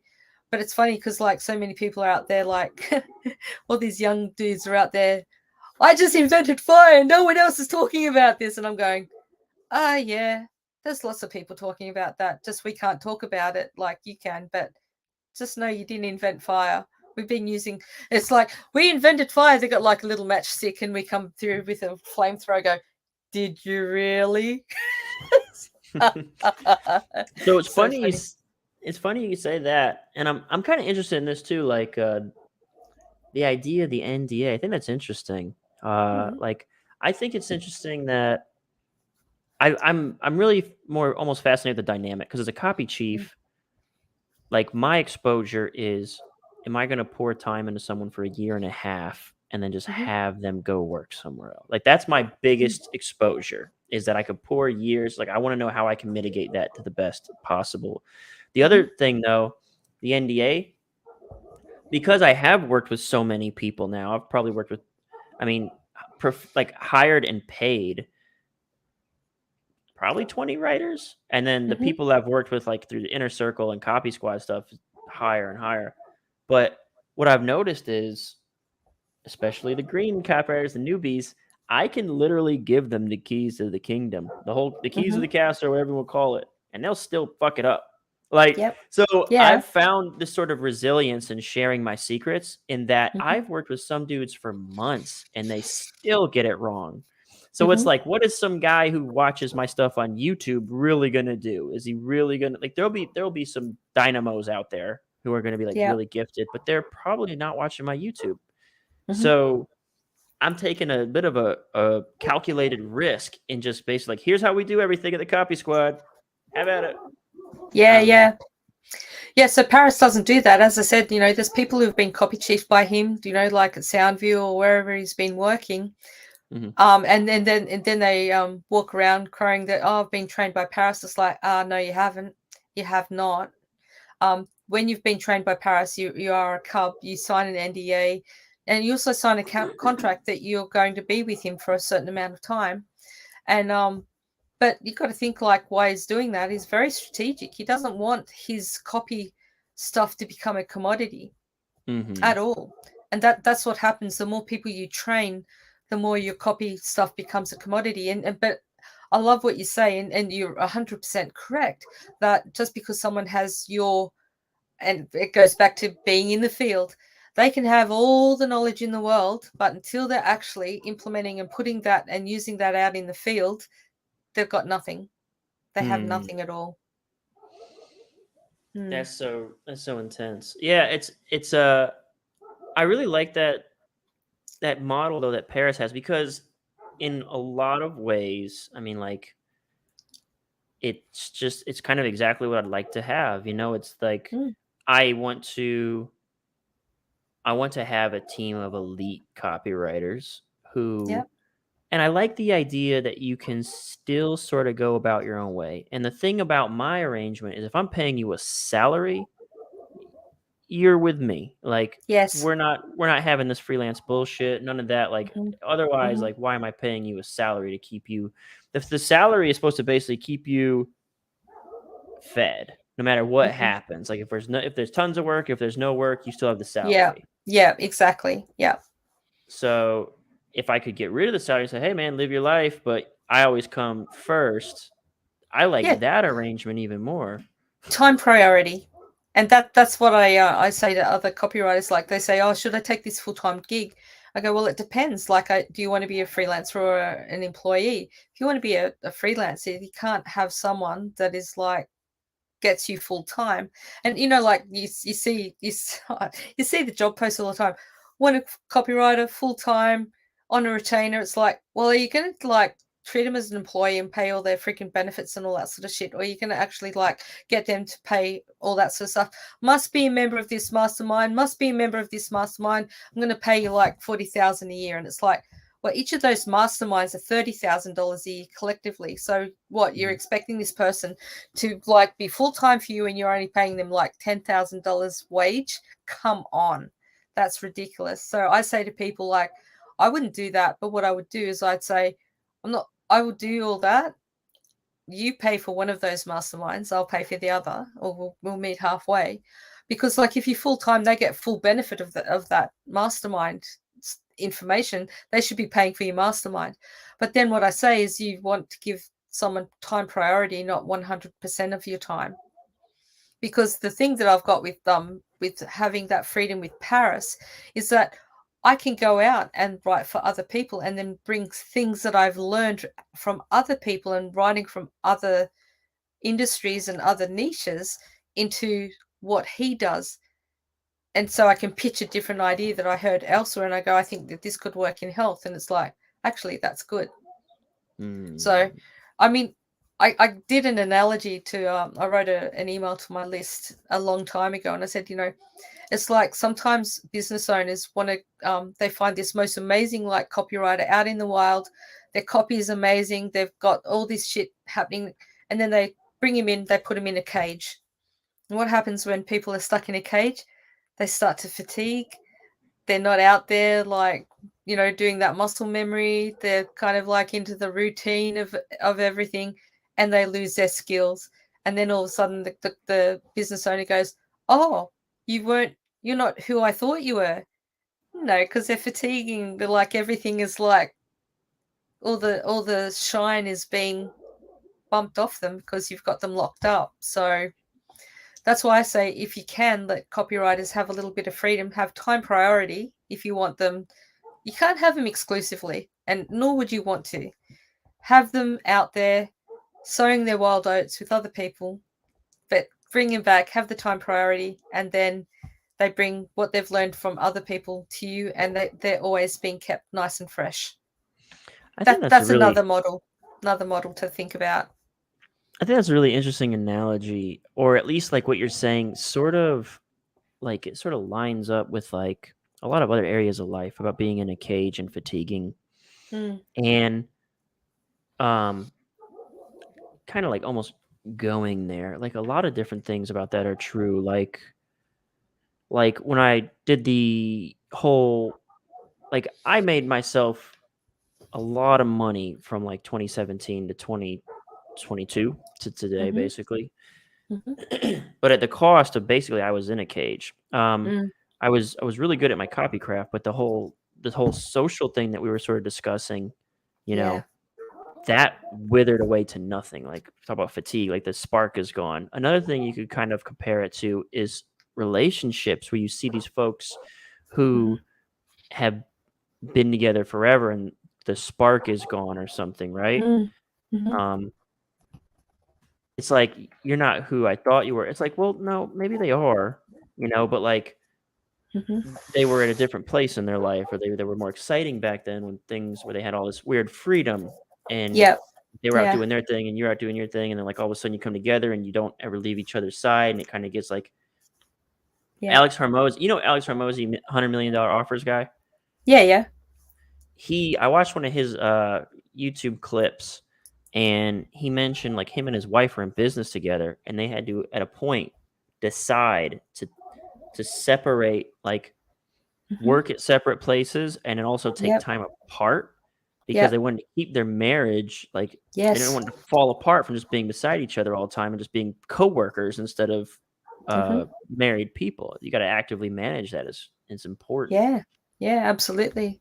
Very important. You've got a lot of deep philosophy stuff, and I think you mentioned you were a woo-woo teacher. You keep saying that from time to time. I want actually, like, what does that mean when you say that? Well, I don't align with the healing modality that I used to teach anymore. So, but that doesn't mean that I don't do anything now. It's like I've kind of graduated or evolved beyond what that is, and that's just having a very open mindset. But like a lot of the stuff that I do is very mindset based, and my claim to fame of why I even got into it was because I used to be in the army I was very pragmatic. So I was a registered nurse, got into the army, got all the way up to the rank of major, and then because the army like burnt me out, they sent me on all of these like operations overseas from Australia in really like close proximity. They just like gave me PTSD and burned me out. Ended up with major depression. So then the day that I was getting discharged, I tried to drive into a tree, but I chickened out at like millimeters to go. But I was all going down in a blaze of glory. But I stopped the car because, well, this is woo-woo, but there was a voice screamed out, and then I realized that I was about to fuck it up and I'd probably just be a vegetable for the rest of my life. And I just went, I don't want that. Like I've nursed people like that, people who are in a vegetative state. So then Don't worry, I'm getting to why about the boo boo. Is that I ended up with major depression, but then the army actually gave me all these like drug trials and just trying different shit to try to get on top of the depression. And it's like they almost like killed me, which is ironic that they nearly killed me, but I didn't want to die from by their hands. So I went, fuck you, I'm getting out. So then I got out of the army.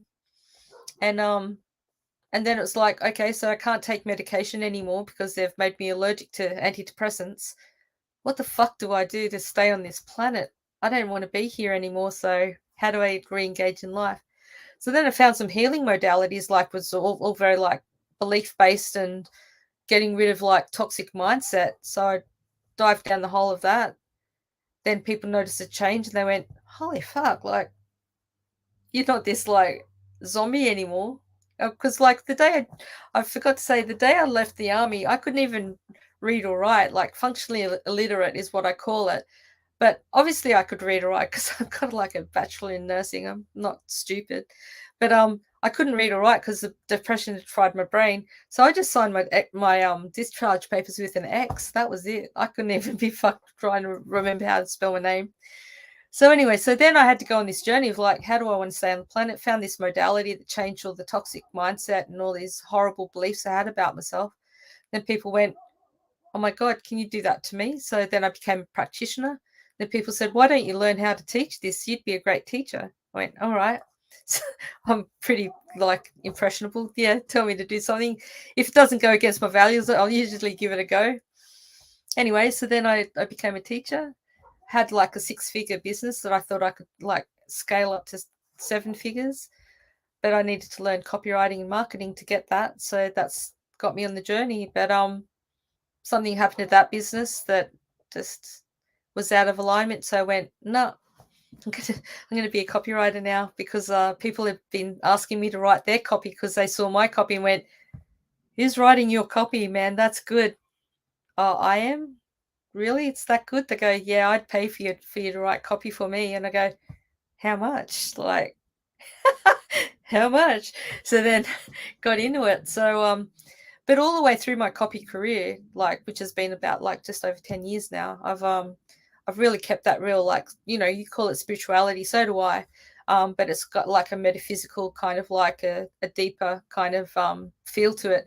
And in fact, this year and next year, I'm studying my doctorate of metaphysics just for something to do. I want to really go deep down that rabbit hole because I think it's a good thing to have as a basis of who I am as a human being. But so yeah, it's like learning how to get rid of that, that toxic thought thing that like keeps you stagnant or sabotages your success and things like that. So yeah, that's why I got into that kind of that spirituality and the woo-woo kind of side of life.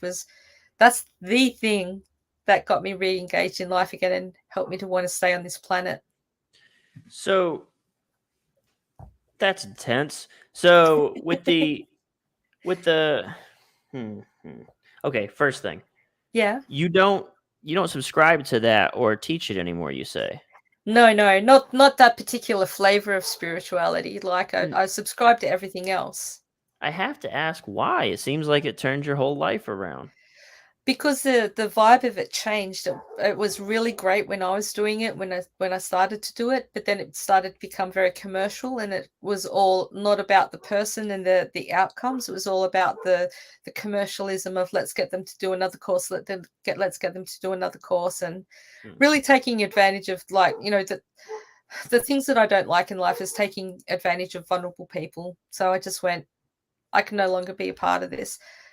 But that's the thing, like when you're connected with source, whether you call it God, creator, source, or whatever, I don't call it the universe because the universe is too small when you really get the whole concept of how big this is that we're talking about. So but when you're connected to that energy of all that is, you can still go on that journey without needing to be connected to just one school of thought, let's say.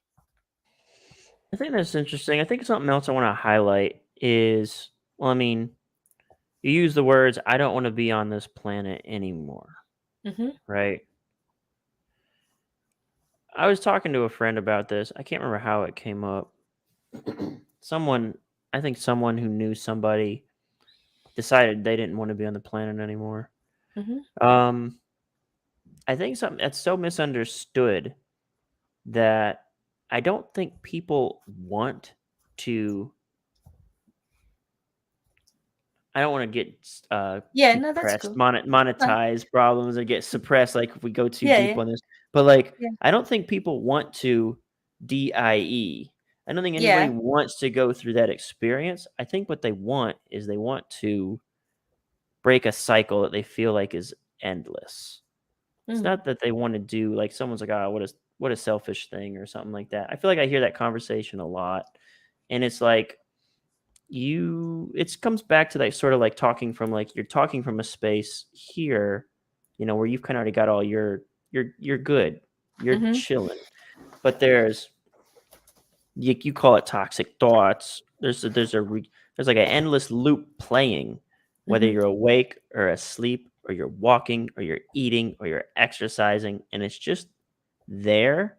Yep. And some people don't have that loop, and some people have never experienced that. Like I wish that it would just stop. And whenever like that I feel like that's where a lot of it comes from. Is Mm-hmm. it's not like they actually want to. I think they feel like they're in a cycle that just I don't know. Is that something that you relate to? Yeah, definitely. There's different levels and layers to it. And am I able to show you like my book that I wrote? Like, Sure, you can do whatever you want. okay, I don't know what I was allowed to promote, but yeah, I wrote a book on it.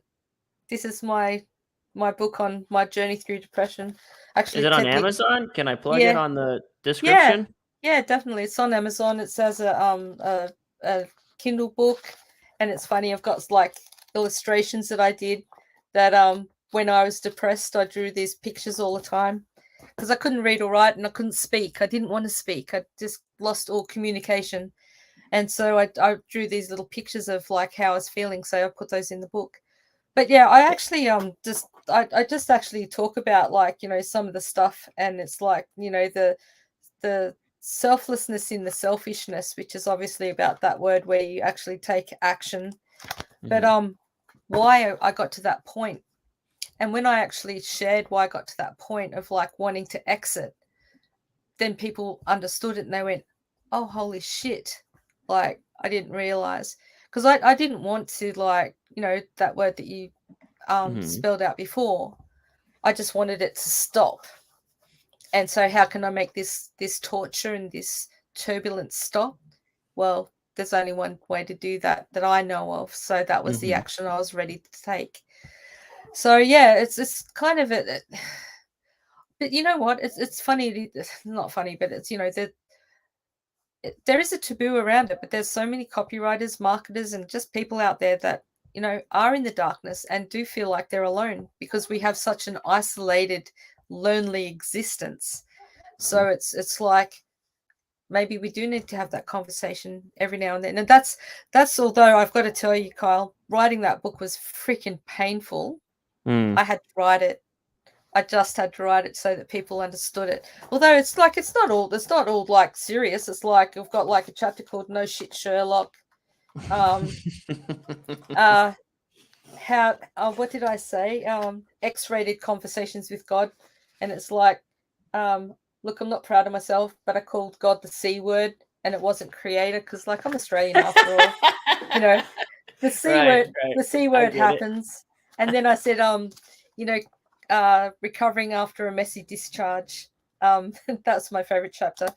But people think that that's like an SDI or something, but it's not. It's actually like a messy discharge from the army. But I just wanted to have that real and raw conversation with people because, like, you know, if someone's not talking about it, like even your podcast, you're talking about stuff that like a lot of people think about, but they're not hearing other people say it, which is what I like about you and your message. Is like you're just raw and real, and like all of your guests, including me, are just raw and real as well. It's like let's have this conversation that other people are like sugarcoating or I don't want to eat Fruit Loops for breakfast. Like I want to have the raw, real stuff that actually gets me results in life. It's not going to be like sugar coated crap. Mhm. Um.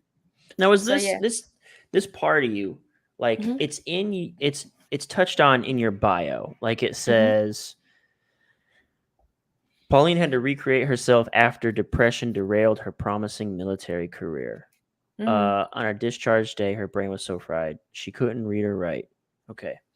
yeah. So it's touched on there. But is this story that you've been sharing here, like this side of you? Obviously, you've got the book, but I didn't know that book existed. Is this Yeah. something you're still fairly public about, or like how does it affect you Absolutely. today? Yeah. Yeah. I'm well, for the longest time I hid it because I don't want to be the poster girl for depression. That's somewhere that I just, because they say you are who you hang around. Um, I don't want to be the poster girl for depression. However, I do want to get that message out. So there's a conflict within me that I Hmm. think, I want to. Well, okay, so I self-published that on Amazon. I would love a publisher to pick this up and get it out there. And in fact, Todd Brown and I mean, Todd Brown saw my book, and part of his story is quite raw and real, about depression and that, and it's like how it affected his life, not personally, but like a family member. And he said, "Oh my God, like I love your book."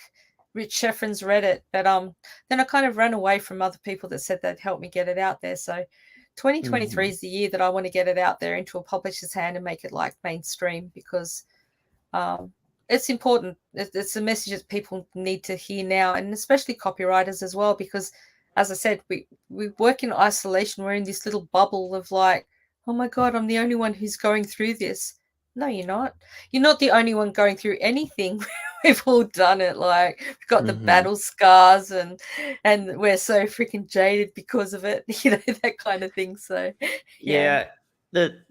The taboo, like, well, Todd actually shared the story of his father on the podcast yeah, at the very last, and it was kind of like mm, caught me by surprise that he would, you mm, know, be so open and vulnerable. But I respect that he went there and was able to share that. mm, I do remember like around 2012, I graduated. It's funny because like I have a less, it's. I feel like we all have our own sort of experiences in this regard or something. I don't want to say, I, I don't want to say, I don't want to demean mine and say it's less than intense than yours, but maybe not. But yeah, around 2012, I was an accountant. I graduated accountant, master's in accounting, became an mm-hmm. accountant, did the CPA exams. Is like part of my little story and stuff. And I had the job and I hated it. But there was a point where, like, I remember every Sunday night I had a ritual. I would buy a bottle of what was my red Cabernet Sauvignon, and Yep. I'd just drink it. I Mhm, remember because like we had a black dinner table just about the size of this desk. It was like we were just like two college guys. We mhm. had a little black table in the kitchen and a little light hung right above, and I just sit there. I had just bought the first Windows Surface RT when it was a tablet before it was a PC. It was just still a tablet. It was like the very first, and I had that, and I remember like sort of just like staring at it, and I'd have the bottle there, and I would just sit there every Sunday night because I had to go to work on Monday. Right. And I remember sampling some of my friends, surveying them, and asking like, "You ever get like, just like really sad? Like, you ever feel like just like, you know?" And everyone's like, "Oh God, no, that's crazy, no." And it was sort of, Mm, it sort of shocked me. It's like never, not your life never sucks. Like, it was a conversation that I had a couple times and then never again because mm, it felt like I was the only person on the planet who could ever consider like that as a thing. yeah. But I was like, all right, I'll just like keep that to myself. You Yeah. know, it's Mhm, so I can relate. I can relate, and that's not, I feel like mm, that's why I can see, from that side of the fence. I can understand it. I understand that feeling of like mm. I don't know how to get out of this, Yeah. that kind of stuff. And it's dark and it's sad and it's scary, but it's like I do think there is a little bit of like brightness in hearing someone talk about it, and you seem to have a new perspective on existence. And you seem to be, to a degree, more satisfied with your day to day. Like, Absolutely, I am. Yeah. Absolutely. I mean, I want to be the success story of depression. There's so many people, and I mean, I've lost a lot of soldiers and people. Even after they got out of the army, they couldn't handle what the army had done to them, so they took their lives. But even recently, okay, so my anniversary of the stupidity of like trying to drive into a tree was a couple of weeks ago. I shared that story in one of the copywriting groups, the Copy Campus, that's Justin's thing. So, but I shared it in there and I said, why am I sharing this with you? Not to bring you down, but to just show you that if you're experiencing this, you're not alone. Couple of days later, Kyle, I get this message from this guy and he goes, Pauline, I want to kill myself. I said, whoa, dude, what the fuck? Like, I've never spoken to this guy ever. Anyway, I said, no, just talk to me, what's going on? So then he started to unpack. And like, here's the thing with Facebook. You get a message like that. I don't know if it's legit or not. And so then I'm asking the guy where he lives, and he lives in a place where you just go, oh my God, are you for real? Like, is the next thing you're going to ask me, can you send me some money? But anyway, so, but then to his credit and to my credit, that never happened. So anyway, just spoke to him, talked him off the ledge. Now, I just check in with him every now and then to make sure he's okay. But it was a legit, like, reach out. Here's the thing that he said, though, that really shocked me, was he said, Pauline, I felt so bad that I had decided that I'm going to reach out to you. No pressure, by the way. I'm going to reach out to you. And if Pauline doesn't write back to me, then I'm going to kill myself. And that's it. I'm gone. I'm just like, holy fuck. I'm glad you told me that later. But see, that's how low people get. And they think that they're in isolation. They're the only ones that, like, are going through this, and they feel powerless, that they can do anything. But the thing is that, like, don't feel like that. Don't get to that point. Like, reach out in that moment, because it's such a fleeting thing. You don't want to make such a permanent decision on such a fleeting emotion.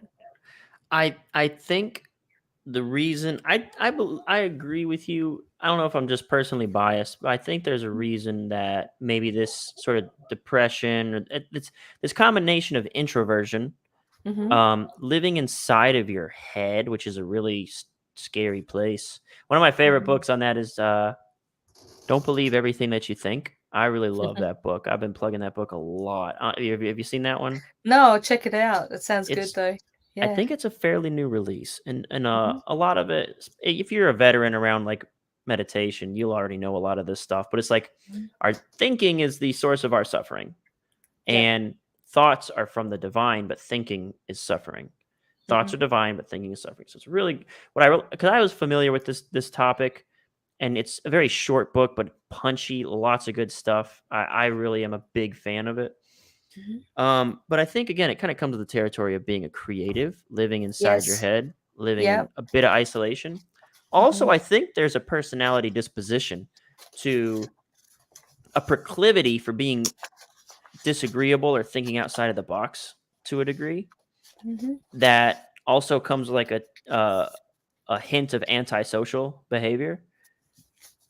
And so all these things add up to, like, this could be like a bit of a volatile stew, And I do think you're right. It probably does affect this area of expertise or this craft a little bit more than others. Like, the thing is, nobody dreams of being a copywriter. Usually, becoming a copywriter is a byproduct of like 5 bumper rails, like throwing you across life.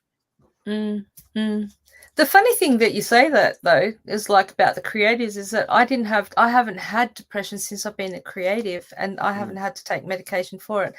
I actually had the depression that was situational because an organization treated me like human rubbish and then threw me out like that, but totally broke me. So it was really like that overwhelm. I actually believe that depression is more to do with overwhelm from a situation that you feel powerless to do anything about. Because think about it, like, there I am in the army. Although I'm a major, I'm still powerless to the system that's like bigger than me. And that's like my promising career was I was going to be like, the head of nursing corps and all that sort of stuff, which is the top of the top. Which is funny now because, like, And I know that there's a guy in Australia that calls himself like Australia's best copywriter. And people say to me, how do you feel about that? And I go, I don't give a fuck, actually, whatever he wants to say about himself, because it's not true. Like, what does that even mean? But it's like, because I got so close to the top before, and I could see how empty it was, I don't care about those kind of things. That's not what motivates me in life, is that I'm not motivated by that, like, status in the industry. I'm doing this for me, not for other people to look at me, go, oh my God, she's the best copywriter in Australia. No, she's not. This other guy is. It's like, I don't care. Say what you want. And but then the other thing, it's like, oh no, she's the best female copywriter in Australia. Go, yeah, well then he's got to be the best male copywriter in Australia. You can't have both ways, you know. You can't have the best copywriter as a male and then the best female copywriter. It's like, no, you don't get it that way. So yeah, so it's funny just how, like, the progression of, like, the careers and what's important. But yeah, I mean, I agree with about the creatives are more susceptible to it, but I don't think we can just put it into that little box. It's like, I think it's maybe it's the overwhelm that gets people. Oh, we've got some comments. Cool. Best female copywriter. Yeah, exactly. Yeah. Yeah. Well, that's a really interesting. So one of the things that I was interested, because I've gotten into like the whole brain reprogramming thing. I really love. I mean, on one hand, like you say, you know, it was a bit situational. You were in a really tight spot, and so you did turn to like a program of, like, you know, sort of self-healing, spiritual healing. Yeah. Did it, I mean, even though you once you had left the army, did you still need this help? Did you still need something to kind of turn the messaging that was programmed in your brain into something positive? That's the only time. That's when I got out of the army. They basically, like, left me to my own devices, which basically would have been a successful attempt later on. But it was like, that's when I went on that spiritual journey to find something that helped me to engage in life. So it wasn't until I got out that I actually found all that amazing stuff. Well, that's what I want to know a little bit more about. And that is, like, you know, what are some of the things? So, for instance, if someone wants to be a copywriter, I tell them, I have it on lock. Here's the practice that you need to practice every day. And in time, you will find yourself a prolific or proficient copywriter. For anyone who's just tuning in, it's read a piece of copy, write a piece of copy, and come up with an idea every single day.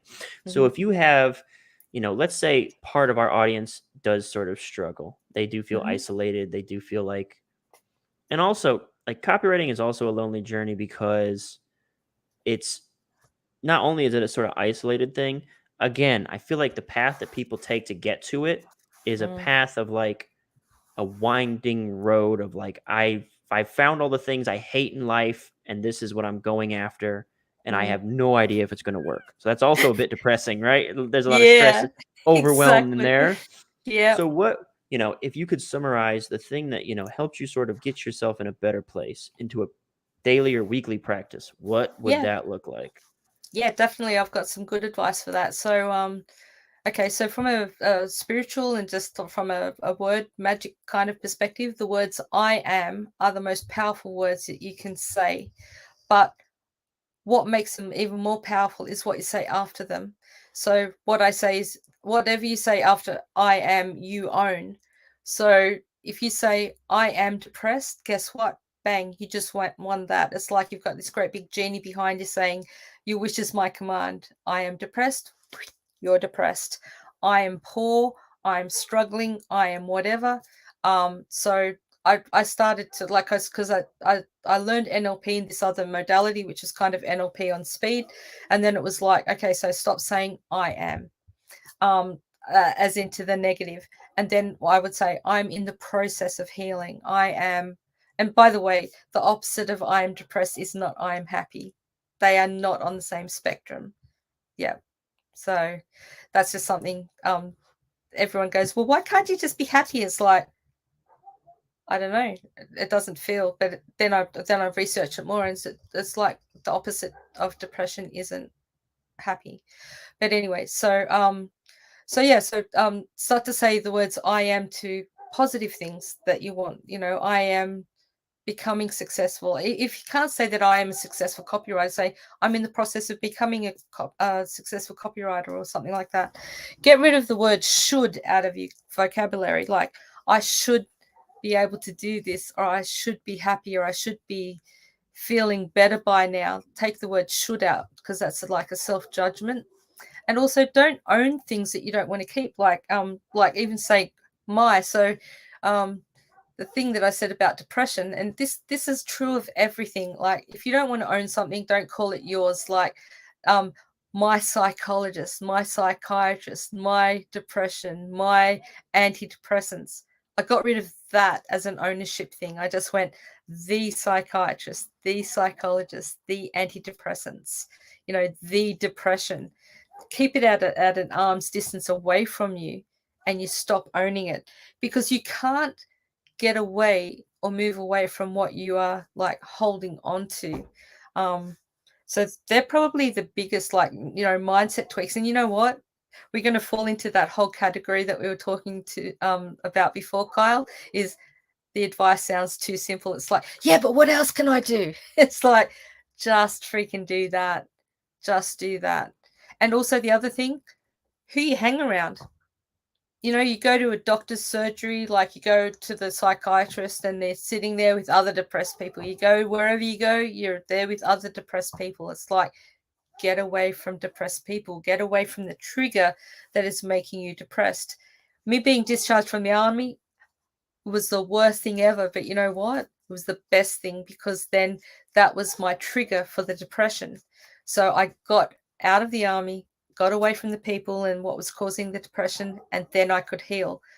I call it, because I was a nurse, so everything goes back to like shit. But I said I was basically trying to push diarrhea uphill, not just shit. It was diarrhea. It was like a tsunami of shit. When I was in the army, I was trying to like get out of this shit pit, but it was a shit pit. It was like this constant cycle of shit, so I had to get out of it. So I had to get out of the army. And although that sucked at the time, it's the very thing that I needed to start the healing process. So if a situation is causing you to be depressed, then get away from that situation if at all possible. Mm-hmm. Yeah. Okay, that's you went visual though, didn't you, with the tsunami of shit? You just seemed like this. I just feel like you this third wave coming over. You just kept hammering. It's like shit. So okay. So a couple of things. The big recap was like, I use positive I am statements. Okay, just like quit using negative I am statements. Don't speak of yourself in the negative.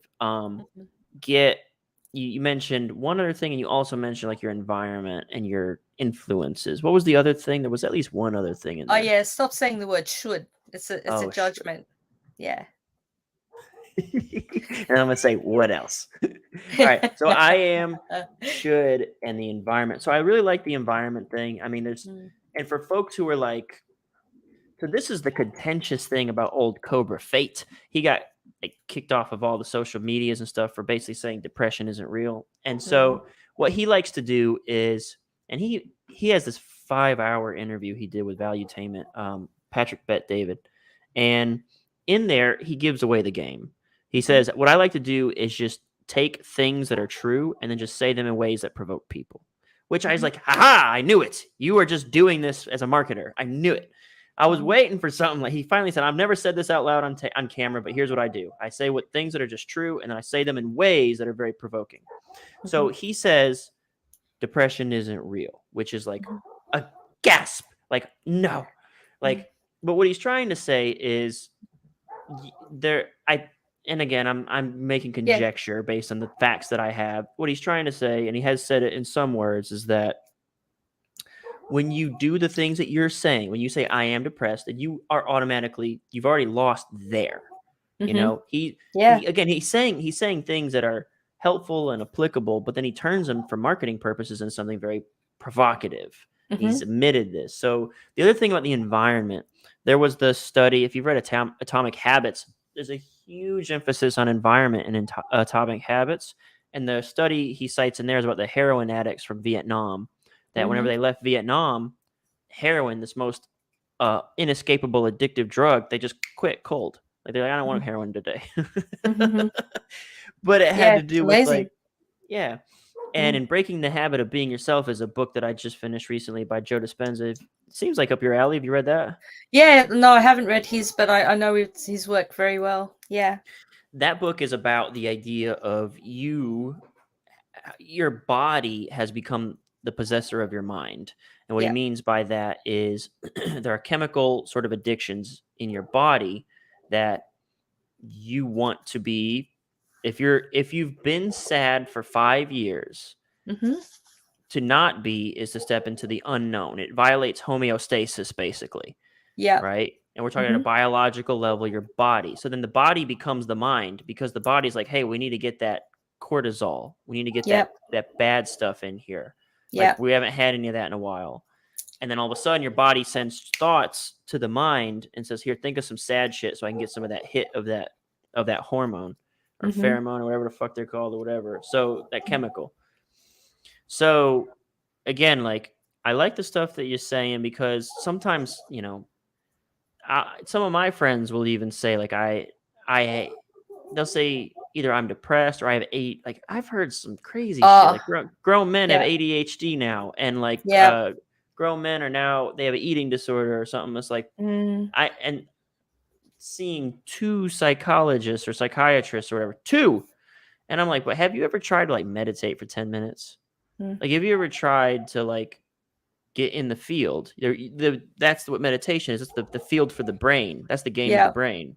And it's like, I mean, I respect what you're doing. I know, I see that you're working on yourself, but have you actually tried to like do work? Like actually like sit down and scribble like as a writer would to get better at writing. If your brain is all fucked up, have you ever tried to go in there and work on it?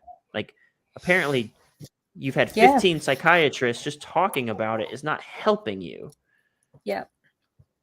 Yeah, well, that's why I learned that the modalities that I could actually do something about what was happening in my brain. I knew that that's where it was. And when you're saying that depression isn't real, it kind of isn't, because it's like the story that you're telling yourself, and you tell yourself so much so that then you start to believe it. So that's when it kind of does become real. But maybe the more truer statement is that depression doesn't have to be real. You have a choice to uprise against it and just deny it from your life. And that's actually what I did. I just said, I'm no longer depressed. That's it, and I just walked away from it. In fact, something that I tell people is like about depression or anything, is like depression is like a cheating lover. It's like it's out there telling everyone the same story.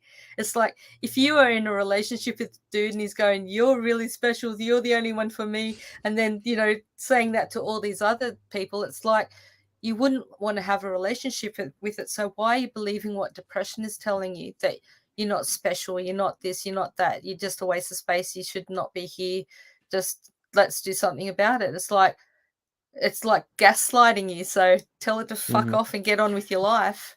So, I think something that's kind of pernicious about the whole there's a duality to this awareness, which is you're sort of like giving people who want to be victim, like, okay, when I say awareness, like, yes, I mean we should be aware of mental health, but there's 2 things. You're kind of giving people who already view themselves as victim like a new label to grasp onto and claim and say, that's me. I knew it. It's not my fault. And then the other side of it is the dollars and cents of it. My dude was going to, I'm not joking, 2 psychiatrists. There is an industry around this. And the more people think they're depressed, the more money they'll spend on getting undepressed. And I think mental health awareness is super important. I could tell it's becoming like a theme in my podcast. I must think it's important. But surprise. I think like, yeah, right. So I think though, just like anything else, like we should be teaching, I think you should bring awareness to it, but and we should Mhm. say, and here's what to do about it. And it's not, Yeah. and this is where I'm getting gripes. This is where, as a dude who's kind of been going through it and in it, and I've dove in, my gripes are like, you can't just neglect the outside world and say, love yourself. Like Yeah. that's not Agreed. enough. You Mhm. have to learn how to get your hands dirty with your brain and go Mhm. to work with it. And I think we're making, maybe it's more salient to me now because I have been reading all these books and meditating and stuff. Now I see it more around me. I Mhm. think we're making strides in that department, like getting people to do this stuff. But I Yeah. really think people have to understand like the way their brain functions more, realize I remember when I read Atomic Habits for the first time, I did a video on this where I said self-discipline is a lie. And I did a whole rant and I recommended like 6 books on one like 20-30 minute rant where Mhm. I said self-discipline doesn't exist. And when I said that, I was saying it with the same sort of attitude of the whole depression doesn't exist sort of stuff. Mhm. I was Mhm. saying with the attitude of like, I don't have any discipline. I simply have curated my environment, my living situation so that my habits are automatic and they Yeah. lead to the outcome that I desire. And I feel like with mental health, you've got to take that ownership. And as soon as you launch your recovery with I am a victim of this sickness, you've already lost. You've already given up all the power and agency that you Yeah. could use. You could take that energy to use to forward your progress and make yourself a better, stronger person. And it's Mm. and someone who's super victim complex, like super victim identity driven, will will lash out at that messaging.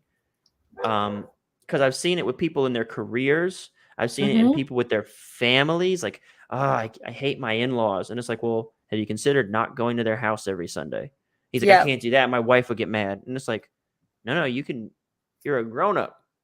You can set boundaries, and it's like, no, because then everyone will be mad at me and think I'm an asshole, and it's like, then what? Then you're actually feeling okay about yourself, and they don't like it. Like, you Mm. gotta like some And people. maybe your wife doesn't like going there every week. She thinks, that you like going there. So just freaking be a grown up and talk.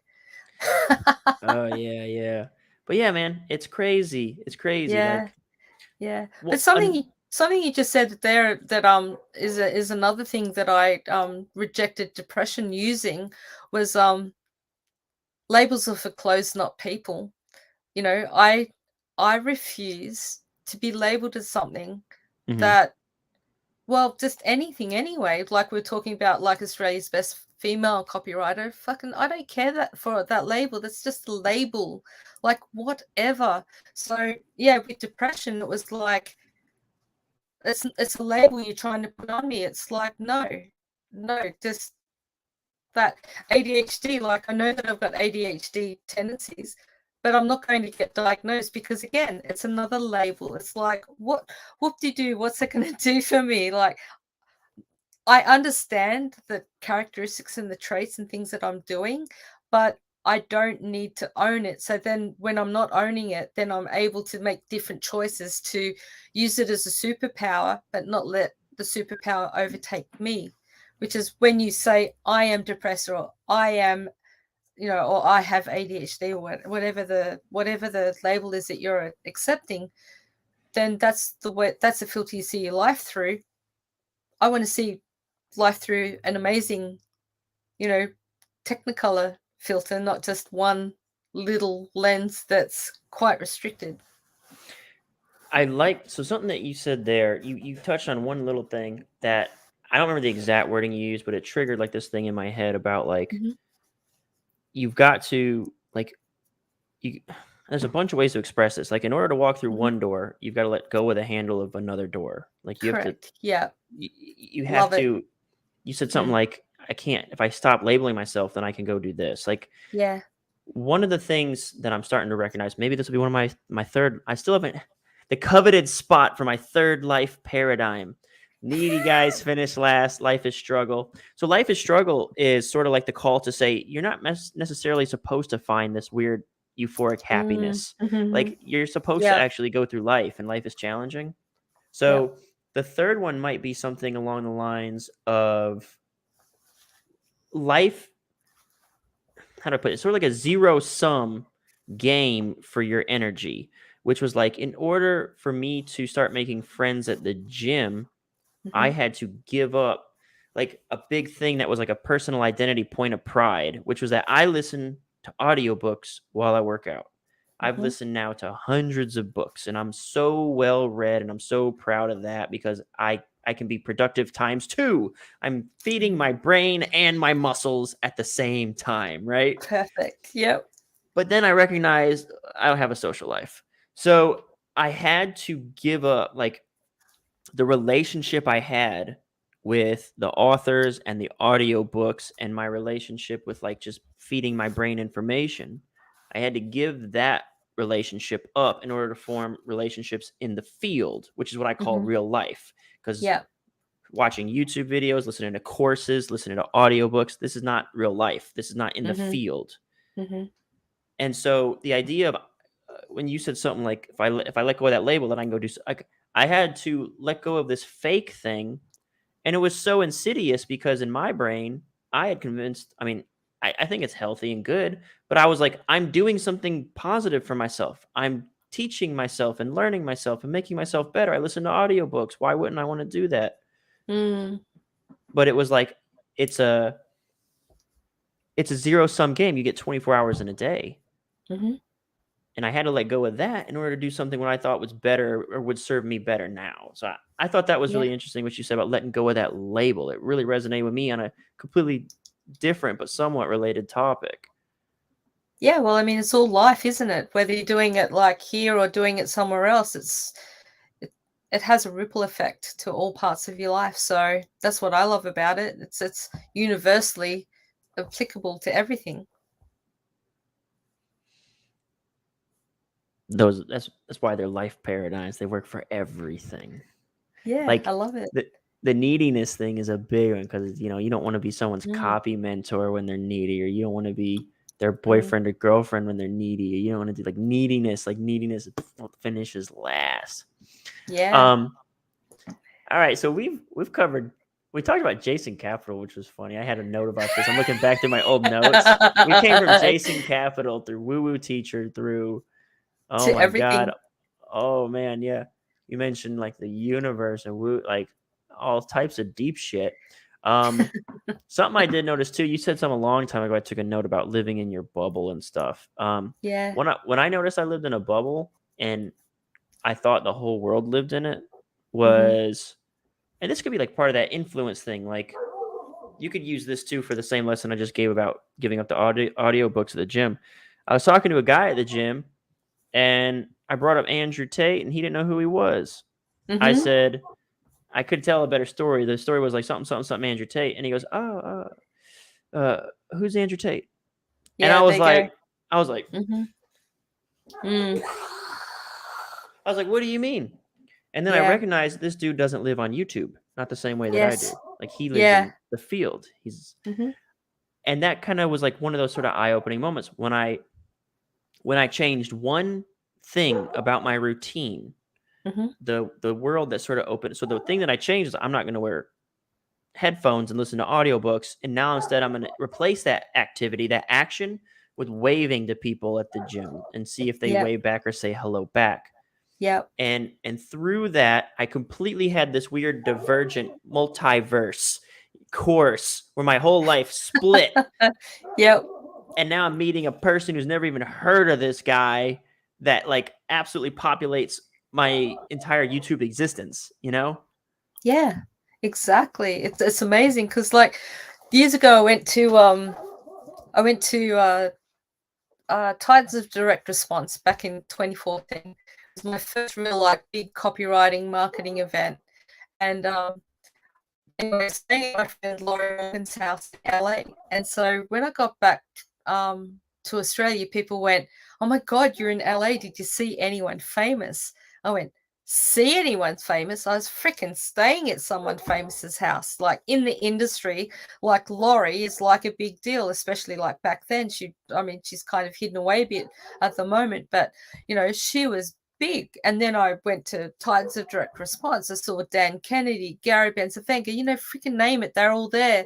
And then I just came back to Australia and talking just to friends and family, they go, who do you see? Did you see any like celebrities and anyone famous? I'm going, nah.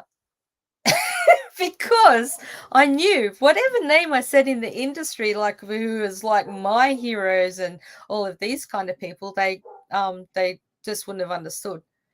And it's like, and even I actually saw someone at the airport, like getting on the same plane as us, like some Australian actor. And I didn't even say that I saw them because I just knew that they wouldn't be impressed. So yeah, but we do get into a bubble, and we think that that bubble is the whole world, but man, it's not. It's not at all. I think Yeah. that's exciting. I think what's exciting about it is being like when you make the conscious decision to take something. I think routines are helpful. Mm-hmm. But they sort of reinforce and focus themselves. So like if you're anything like me, I was super optimized for basically copywriting success. Mm-hmm. I was going to become a really strong copywriter and copy team manager. And so everything I did sort of built on that and made me. But over time, it becomes self-reinforcing to a degree because one, it's a habit, it compounds, but then also, like I said, it causes the other aspects of your life to begin to wilt and wither Yes. away. Mm. So then you don't like doing those things. This is something I read somewhere about passions. You're Mm-hmm. passionate about things you like. You're passionate about things you like doing, which are things you like doing well. And so Correct. Yep. So when you first picked up the piano as a hobby and you sucked, it wasn't your passion. Like first it sucked and it was annoying and you weren't good at it. And then over time, maybe you started to like learn a couple things and you got fired up. But there had to be some sort of progress. And then you got passionate about your progress and then some people hit a plateau and that's where they quit, Mm. right? Mm-hmm. And so I read it somewhere. I don't remember where it was. Like basically, the passion is a result of just being good at something, and we don't Mm-hmm. get to get passionate about things as we get older because we have. Oh man, this ties back what you were saying earlier about the mountain and being at the top and talk about where you are. You once you're hit 30, you know, you don't have 3 hours a day to kill at sucking at the guitar until Yep. you're good at it. And Mm-hmm. so your availability for passions gets more and more scarce because Mm-hmm. you can't spare that time to suck anymore, True. right? Yeah. So, yeah, so habits are cool, they're good, they reinforce, they help you, but then at the same time, as like I'm like on the other side of what self-improvement does. Mm-hmm. I made buku's money. I I was top in my field. I had a God of War body, which is what I was for Halloween last year. And then, but then, like, I saw all these other things that sort of start to fall apart. Mm-hmm. Interesting, isn't it? Yeah. Interesting. Yeah, like, I'm one of the guys who actually did what everybody said to do. And it has like a sort of cascading effect. Like, you see the other side of it. Like, what happens whenever you get there? Mm, I don't know. Maybe I'll exactly. be the one to tell the story. Yeah. Well, I mean, Gary Halbert had that like newsletter that he did, like the darker side of success, when his family was like, kept hostage and he was robbed. Um, kind of, I think it was either knife point or gun point, and like no one really talks about it. So yeah, we need the real stories to tell people what's really happening in life. So yeah, sometimes there is a consequence to our actions, and it's not always what we think it's going to be. The law of Yeah. cause and effect comes in.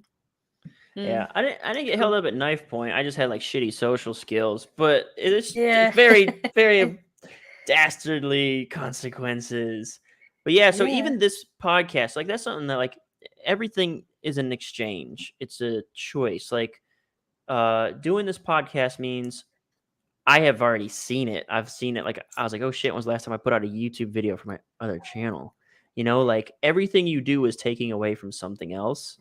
Mm-hmm. Um, and that means there are areas of your life or pieces of you that are they're never static. That's why I adapted the life is struggle thing. Like there's no coasting. You can Yeah. never set something up and spin that plate and it just spins forever. True. So, Yeah. and no matter what you do, you're kind of making a choice, a decision, like Mhm. every single time. Yep. True. I don't even know where the end result of that conversation was supposed to go, but that's my new I life think that paradigms. no, I think that that's a good place to just leave that thought. I mean, I don't think it needs any boosting or explanation. Yeah, it's profound enough. Kyle the Profound. I like it. I'll take that label. If you want to talk labels, you can call me Profound. I'm down with that one. Good one. Good one. Kyle the Brilliant, Profound, super successful guy. Mm. Yeah. So you did NLP. Yep. I talked to Paul last time about NLP, and I wasn't nearly as fascinated with it as I was hoping to be. What is NLP? I thought it was like you could hypnotize people by rubbing your belly or something. You can, and I mean that's the thing with you can if that's what you want to do with it. I mean, like you look at the pickup artists. There was a couple of guys in the pickup artist world that were really like NLP, and so they just hold women's hands and just like just do things, and they'd hypnotize them and power of suggestion and all that sort of stuff. So there's a kind of the creepy side of NLP, but then there's like the other side of NLP that like I've got a love-hate relationship with NLP because like people in NLP, really what it was that they noticed patterns in successful people and they went, okay, so this guy does this, let's bring that into NLP, let's give it a name, and now we own it. And so then you got all these people like who can't naturally do what all these amazing people, amazing humans can do around them. So NLP teaches them how to do that artificially without the authenticity of the original person. And then NLP people like the converts then go, you're doing NLP. And it's like, that's what I hate about it. So, there's people that think that like they read Gary Bencivenga's copy and they go, he's using NLP, but ask Gary Bencivenga, he goes, LNP, what's that? No, NLP. It's like, because what they're seeing, like the NLP practitioners and the converts of it, they're seeing like it's like they've got a hammer, so instantly everything's a nail, which isn't the truth. So that's my love-hate relationship with NLP. But really, what NLP is like, it's a way to just identify patterns in communication and use it artistically to get like a reliable outcome every time you use those. It's like a system of communication. Some people are really good at it and some people are really bad at it. Using it in copywriting, using NLP is like, again, that hammer approach, but I'll use it if it fits and it flows, but I don't actually go out of my way to like use it.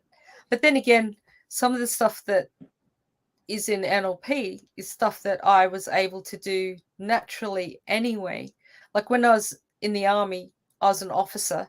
Being a female officer is fraught with danger because like the way women speak naturally, it makes it sound like we're doing a question all the time. So something I learned in NLP was why when I was in the army, no one ever questioned my orders, yet another female, they would not, like their soldiers would not do what they were told.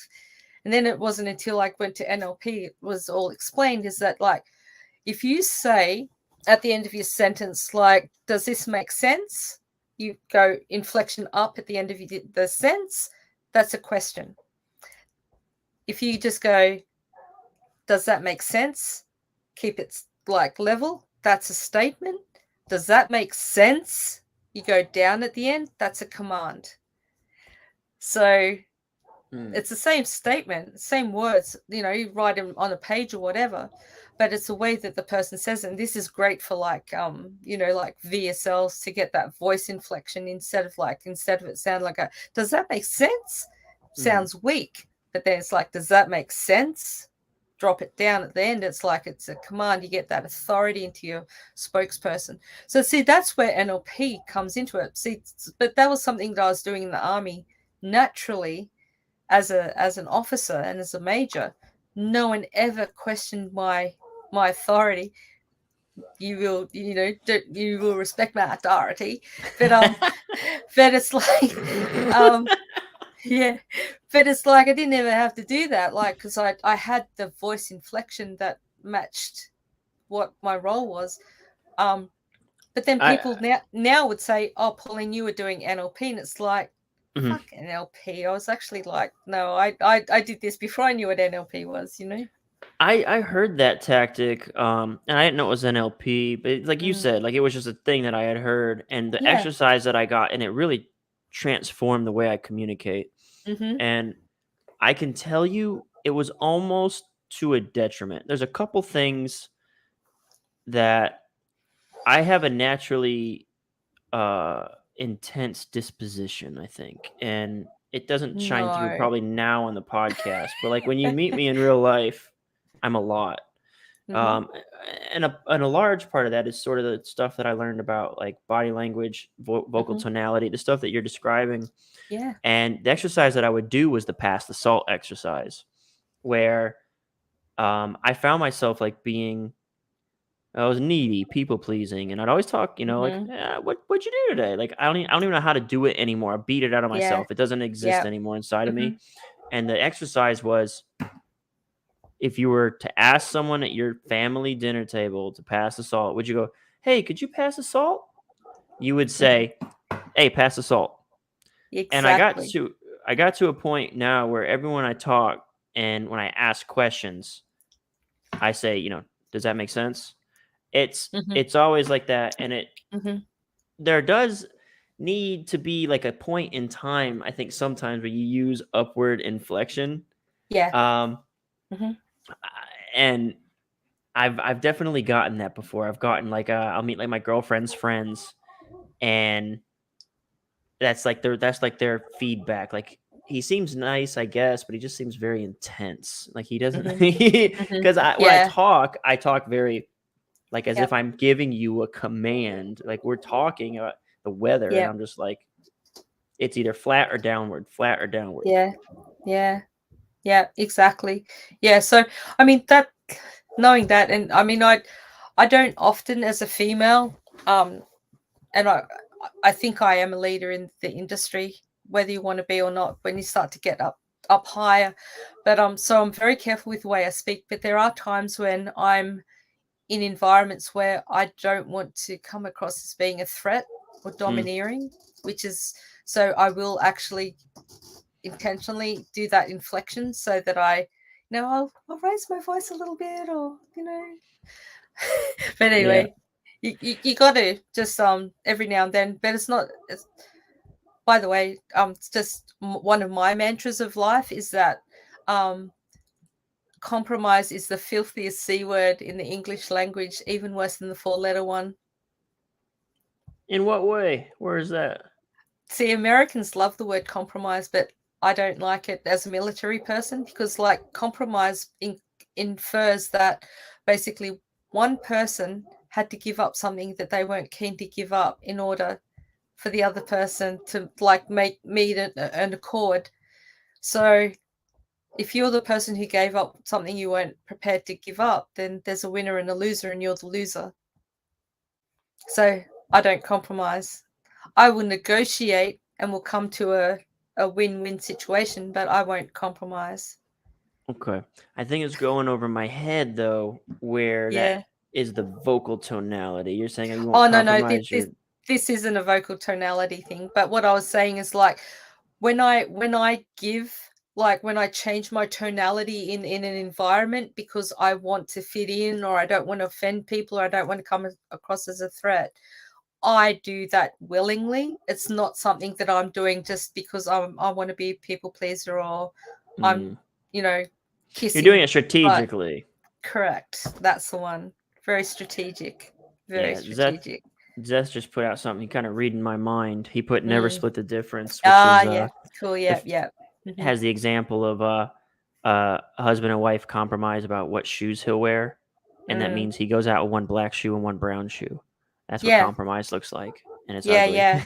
Yeah. So I don't like compromise. So I tend to stay away from it. But I will do things strategically for an outcome that usually is to my benefit, but also to the other person's benefit if that's achievable.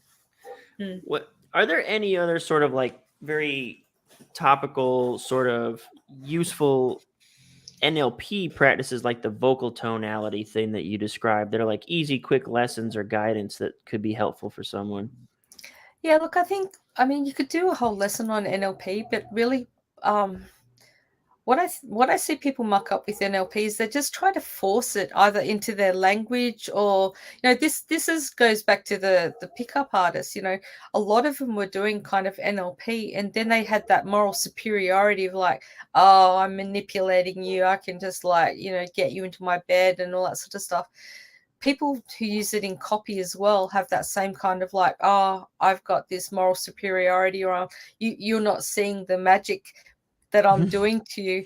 And it's like, what I would say is like, even if you just like learn a bit of NLP, just do it naturally. Like, don't try to trick people. And it goes back to, what I was saying before, bless people, don't impress people. You don't have to use all these NLP tricks to get the same outcome, because as I said, all NLP is a collection of like strategies and natural behaviors that people had that other people didn't have.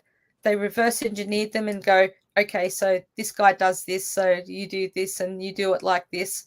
It's not always the same though, because as we were saying before, there's a whole life experience, everything that led that person to having that as a natural ability, you're not going to capture just by learning an NLP technique. Yeah.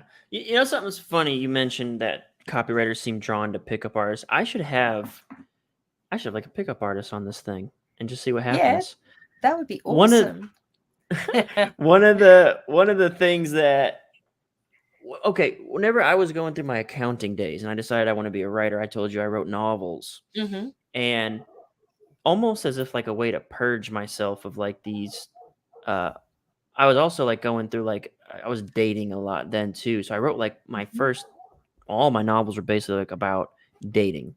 You could call Mm-hmm. it pickup. It could be branded pickup. It could be even now branded men's mental health or something. Mm-hmm. But I wrote this book called Hangups and Hangovers, and I was at a recruiting event in Baltimore for Wealth Press. We were going to recruit some copywriters or marketers or something. So we had like an event in Baltimore.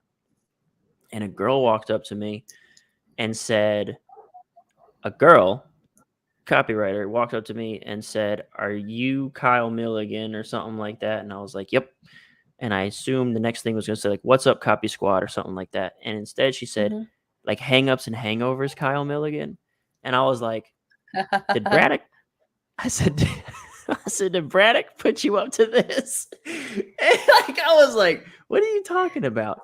She was like, "You wrote Hangups and Hangovers." And I was like, "Where's Braddock? I know he said some shit to you." And she was like, "No, I love those books." And I, again, like mine wasn't necessarily like a pickup book. It was just a book about the topic of like basically dating and or hookup culture, which is so goddamn close to picking up and pickup.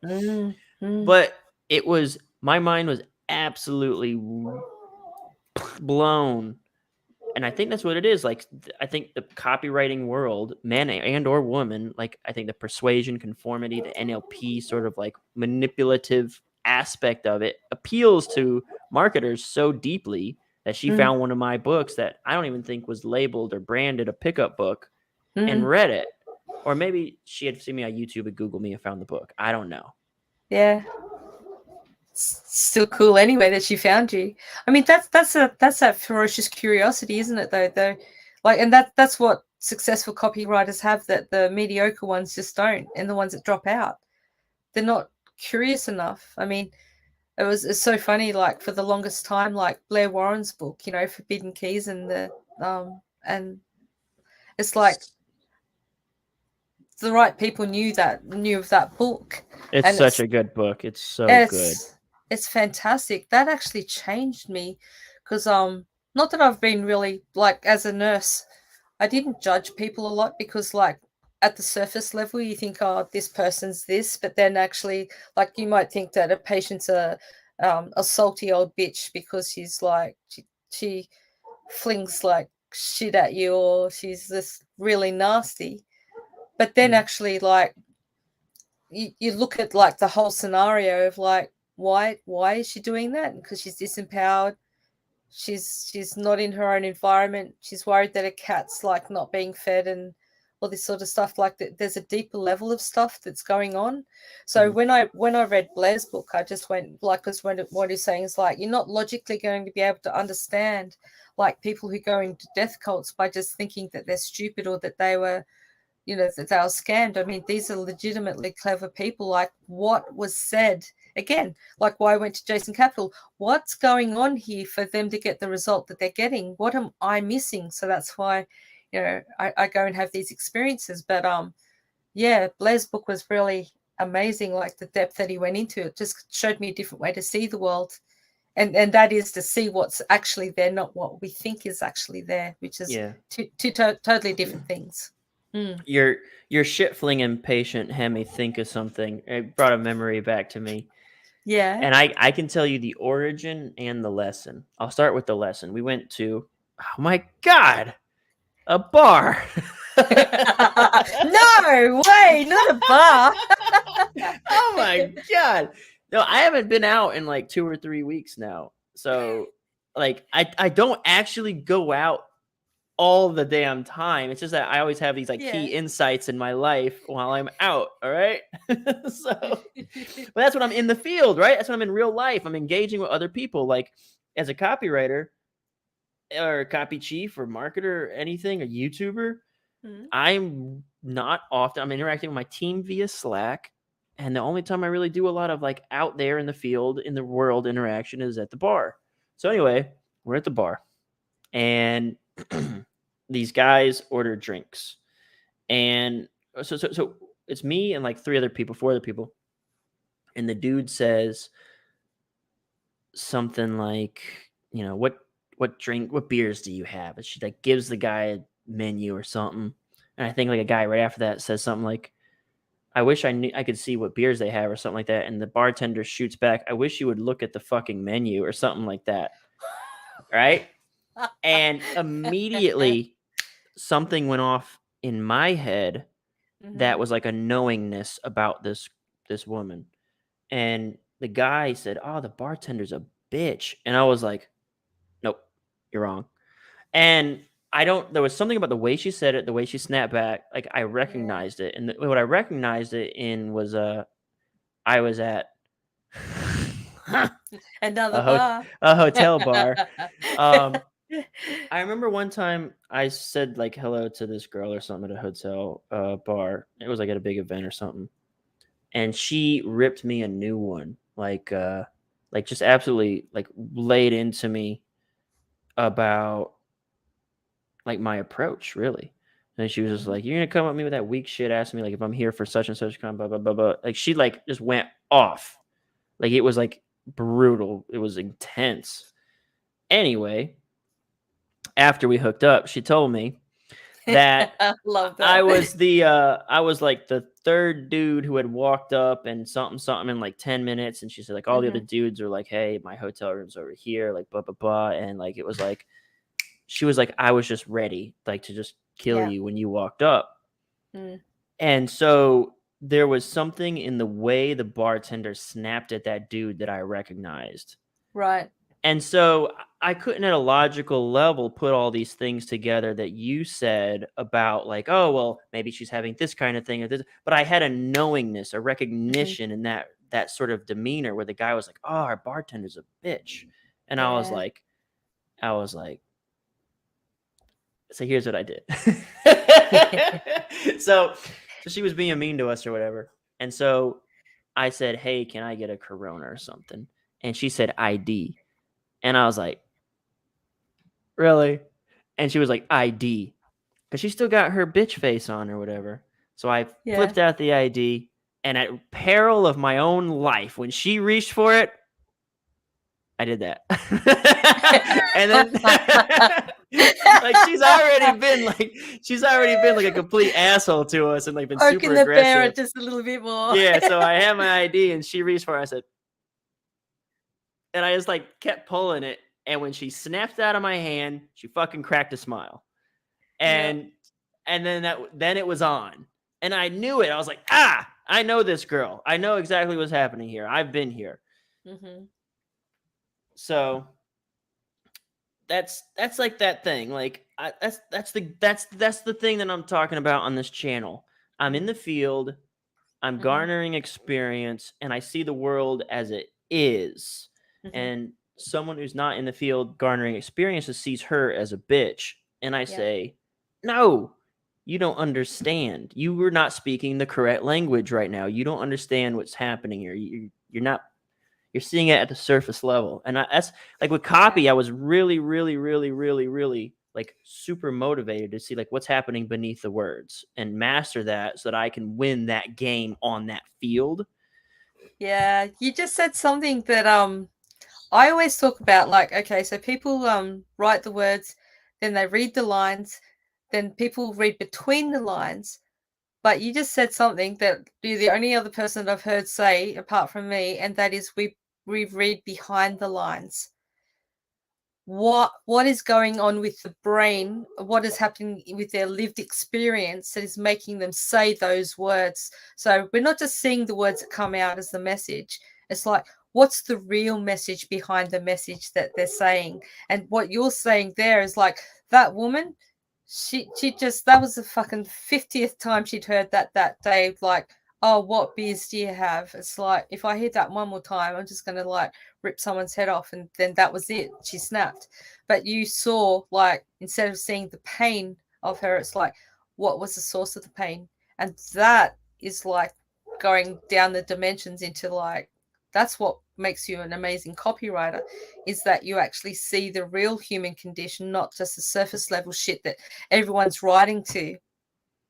It's that's so different. I had a similar conversation with Chris Haddad about this, because like people are always trying to like steal his punch in the gut style of copy. Mm-hmm. And They do some it of the, so bad. oh my god, it's like, oh shit. Like some of the copy that I've read, like the horror stories, is just like so bad, like horrible. And they go, you're trying to do a Chris Haddad punch in the guts thing, and they're going, yeah. And I said, well, you failed.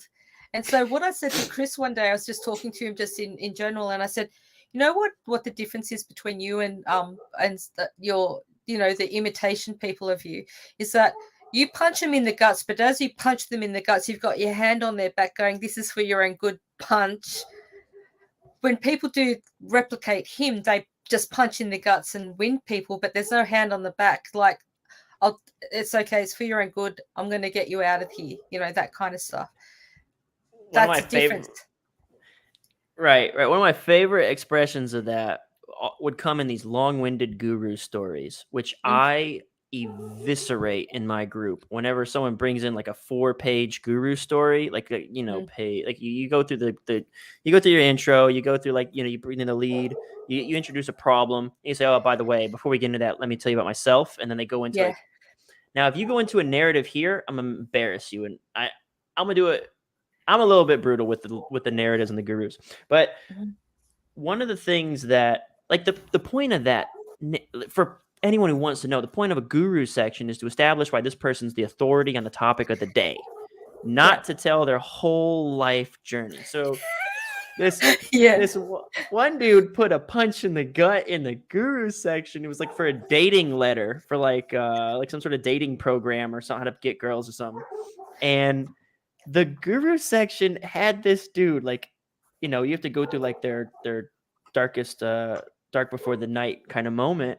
The dude was like, I was at a party and it got so bad they locked me in a dog cage and then they threw water on me and pelted me with rocks. So, and I was like this is after like pages of like what a loser this guy was, and then they got to this is like the climax, and I was like, Jesus Christ, I just want to like fucking go lock myself in a dark room after reading this. Does not get me motivated to get chicks. Like, what the fuck?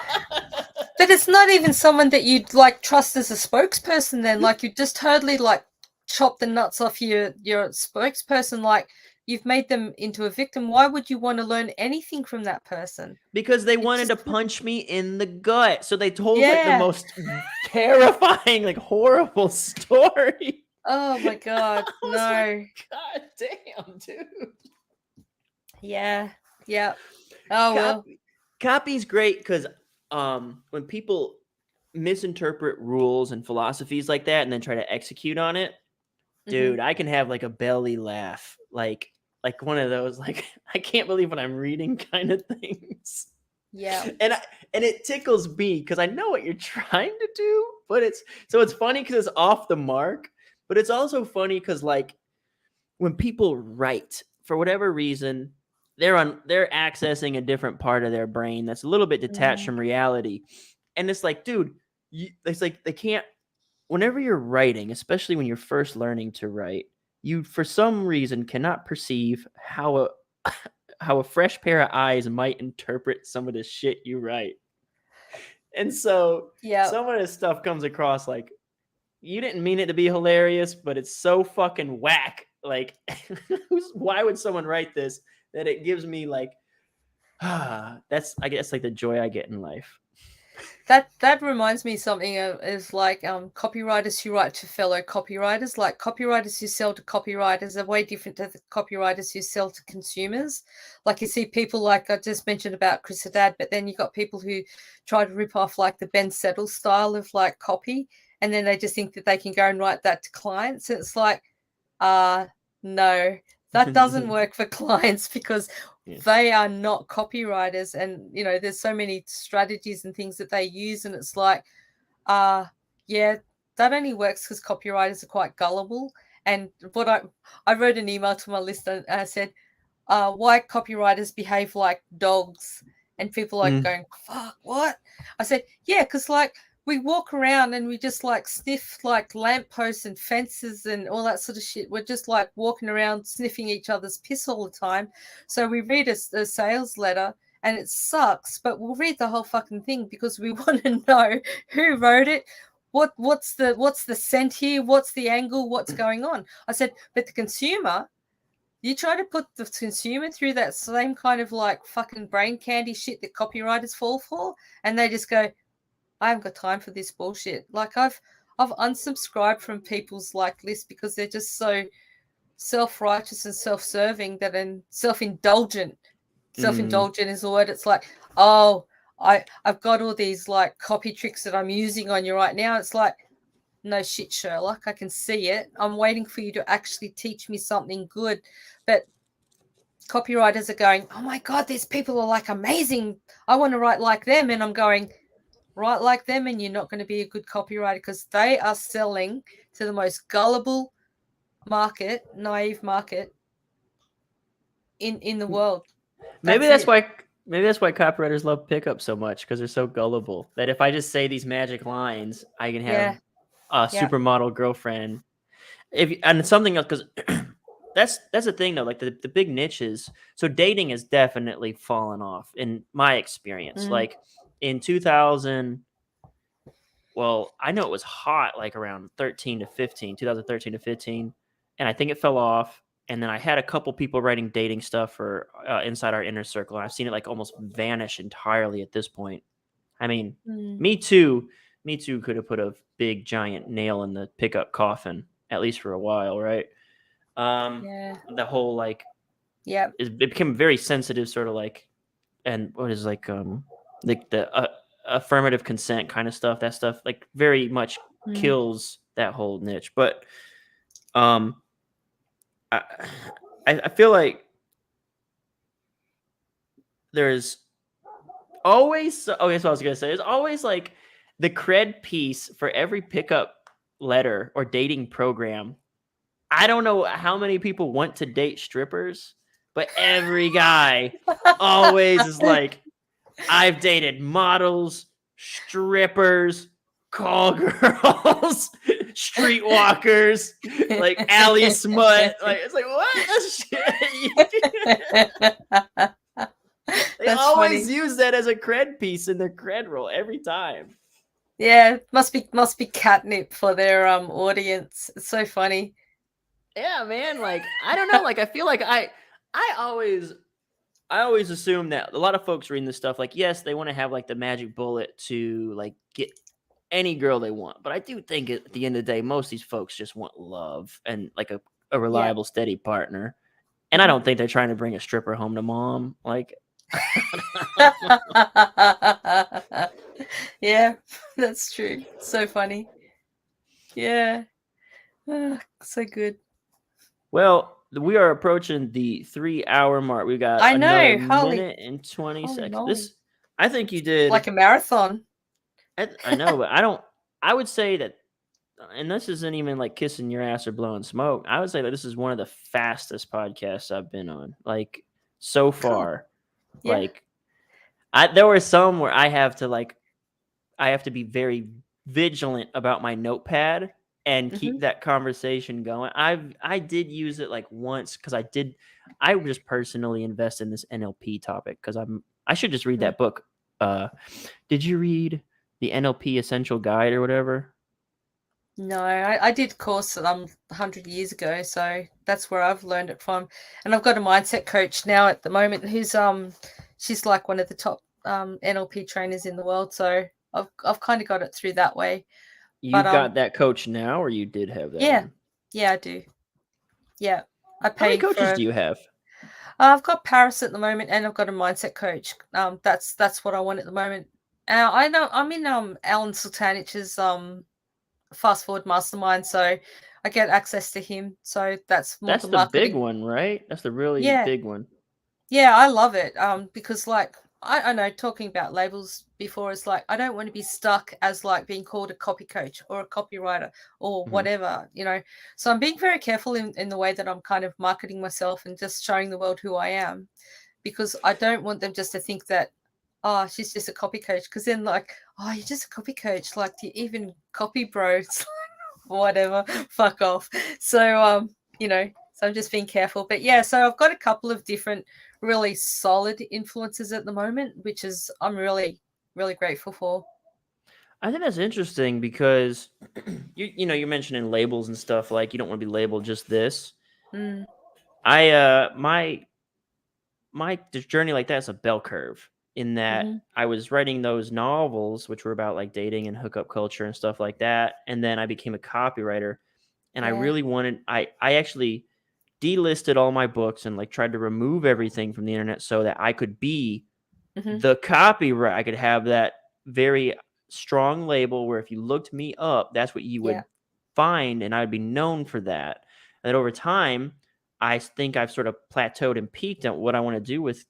I hate to say it like this because it sounds a little bit like fatalistic, like it's the end of an era. But I do feel like I am looking to stretch a little bit, and that's what Yeah. this is like grow out of that. And I'm having very similar sort of thoughts to you. What I did is I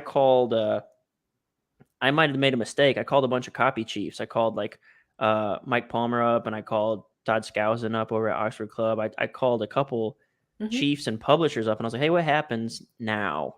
I made money. I got a team. Like, what do I do mm-hmm, now?" And they're like, "Well, mm-hmm. what do you mean?" Like they've been doing it for like 15 years, and I'm Yeah. like, "Yeah, but what now? Like, can I do something a little bit different, or something new, or something?" It's like, oh shit. Well, I mean, it's the evolution of everything as well, though. I mean, you were saying about it being a label, but maybe it's just one facet of the overall identity of you. Like, Hmm. you don't have to be the same thing for the rest of your life. And I went through the same thing when I went from like the healer teacher into copywriting. I went, how the hell do I do that? Like, everyone knows me as this. How Mm. do I then now advertise myself as this? And so then I did the same thing as you, just got rid of all the other stuff and only started to talk about copywriting. And now these days, I don't even need to talk about it, and people are still chasing me, that, which is awesome, because that's, you plant the seeds and then they grow into these a mighty like forest of like people finding you and going, holy shit, I want to work with you, I want to be mentored by you, whatever. That's great. So, but again, I feel an evolution coming. I'll still love what I do, and I'm very good at what Hmm. I do as a you. And what's next, whatever we determine it to be. And asking people who are, go, is there anything else? Well, they're not ready for what's next. So you're going to have to find someone who's doing what you're doing, what want to do, or you know, open up your mind to what's possible. Mm. Yeah, I feel like listening to it now, like we have a weirdly sort of parallel like Kind of. narrative. Like we had like Yeah. a period where we were doing something that made us feel shitty. We went through a Mhm. dark phase. Mhm. We asked some dark questions and considered some dark things. We wrote a book to like purge ourselves of that experience, and then we started copy. There you go, little soul family, like all doing our own path, but very very similar. It's so cool. I love it. I love it when I meet people on a similar journey. It's like just do that, not knowing head nod. It's like I think if I could like give a lesson to anyone like I don't know like confused or lost or whatever, I would say that I had no idea. I think that's kind of what I want to say is like mm, I don't have. I think there's especially if you follow like Andrew Tate now because like right now he's the hot thing, and I think in time, just like every other hot thing that's on the yeah, media or in your face, he will still be popular and have influence, but someone else will pop up and be like the new headliner or yeah. something, the news top story. Always happens. Exactly. Yeah. But he's Mhm. definitely got a message that about being like a chess player and seeing the chessboard and moving the Mhm. pieces around. I would say that I think that's a cool thing, Mhm. but when I started the copywriting YouTube, I did it because I wanted to keep myself honest about practicing breaking down sales letters. And I had no Mhm. intent to become a copywriting guru or have a book or have all this Mhm. other stuff. And you're Mhm. seeing it repeat. This is my blueprint. Is I just start doing a channel because I want to talk about something and Mm. then I'm waiting to see what someone's gonna the mass audience is gonna start pushing me in some sort of direction. We're like, hey, this is what we really like, and then Yeah. it'll turn into that. Mhm. But I think the message I want to give is like when I wrote a novel, I had no idea how to write a novel. The first novel I wrote was excessively too long. It was like two Harry Potters. Like it was just like I didn't understand editing. I Oh, didn't yeah. understand. So Harry Potter was like 125, Yeah, 130,000. Mine was like yeah, 180. So yeah. I mean, like, that's the thing. Like, when I wrote books, I had no clue. When I started Yeah. copy, I had no clue. When I started a Mhm. YouTube channel, I had no clue. When I started Yeah. this thingy, you call it a podcast or YouTube channel, no clue. Yeah. So, as I go through these evolutions, if you're wanting to try something, just know that I never had any clue at any point in my journey. Yeah, same with me. I didn't want to be a healer. I got into it. It's like I didn't want to be a copywriter. I just did it. Like no clue. Just follow. I don't know. I just do it. Just don't give yourself excuses. Just get out there and have a go. That's what I'm doing. I think that's a brilliant note to end on. Uh, Pauline, if you want everyone to contact you and ask for your mentorship full Yeah, for time, where sure. should they Yeah, reach so you? that'll be kylemilligan.com. Just send me an email. Is there No, you don't even sell like courses or products or anything like that, do you? not at the moment. So that is in the works. That's the next evolution of me is to leverage that. But people can find me at thecopyalchemist.com.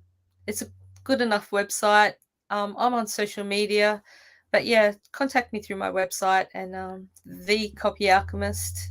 All right. And yeah, but thank you for your time today, Kyle. I have absolutely had a ball getting to know you, hearing your stories, just connecting at a different level. It's been really fun. Yeah, Yeah, this thank is you. this is legit our first conversation. I think it went pretty Yeah, well. It went pretty sounds well. sounds like we've known each other for years. It's so funny when you just meet people that you can just like talk to. So yeah, it's so fun. Thank you. Yeah, you're a very personable person. That's a credit. That's like cred to you about how good you are at being open, authentic, transparent with your whole story. Is very generous of you. And I want to shout out two things to the audience. One, is there any special piece of this thing that you love the most? Definitely leave a comment and tell me about it so that I can focus on that in the future content and other stuff.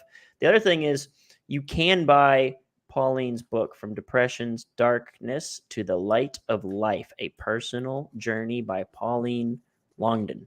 And that is available on Amazon. I'll put that in the description and I'll collect Thank probably you. 8 or 9 cents every time someone buys it. Brilliant, brilliant. I mean, I get about 20 when someone buys it, so it's all good. I'm happy to share the wealth, Kyle. We'll be rich. Yes, yes. Okay, well, thanks so much, Pauline. I really did appreciate it for real. Thanks everyone who Yeah, thank tuned in, you. everyone who's still hanging out. Until the next one, peace out, Copy Squad. Okay. Bye bye. See ya.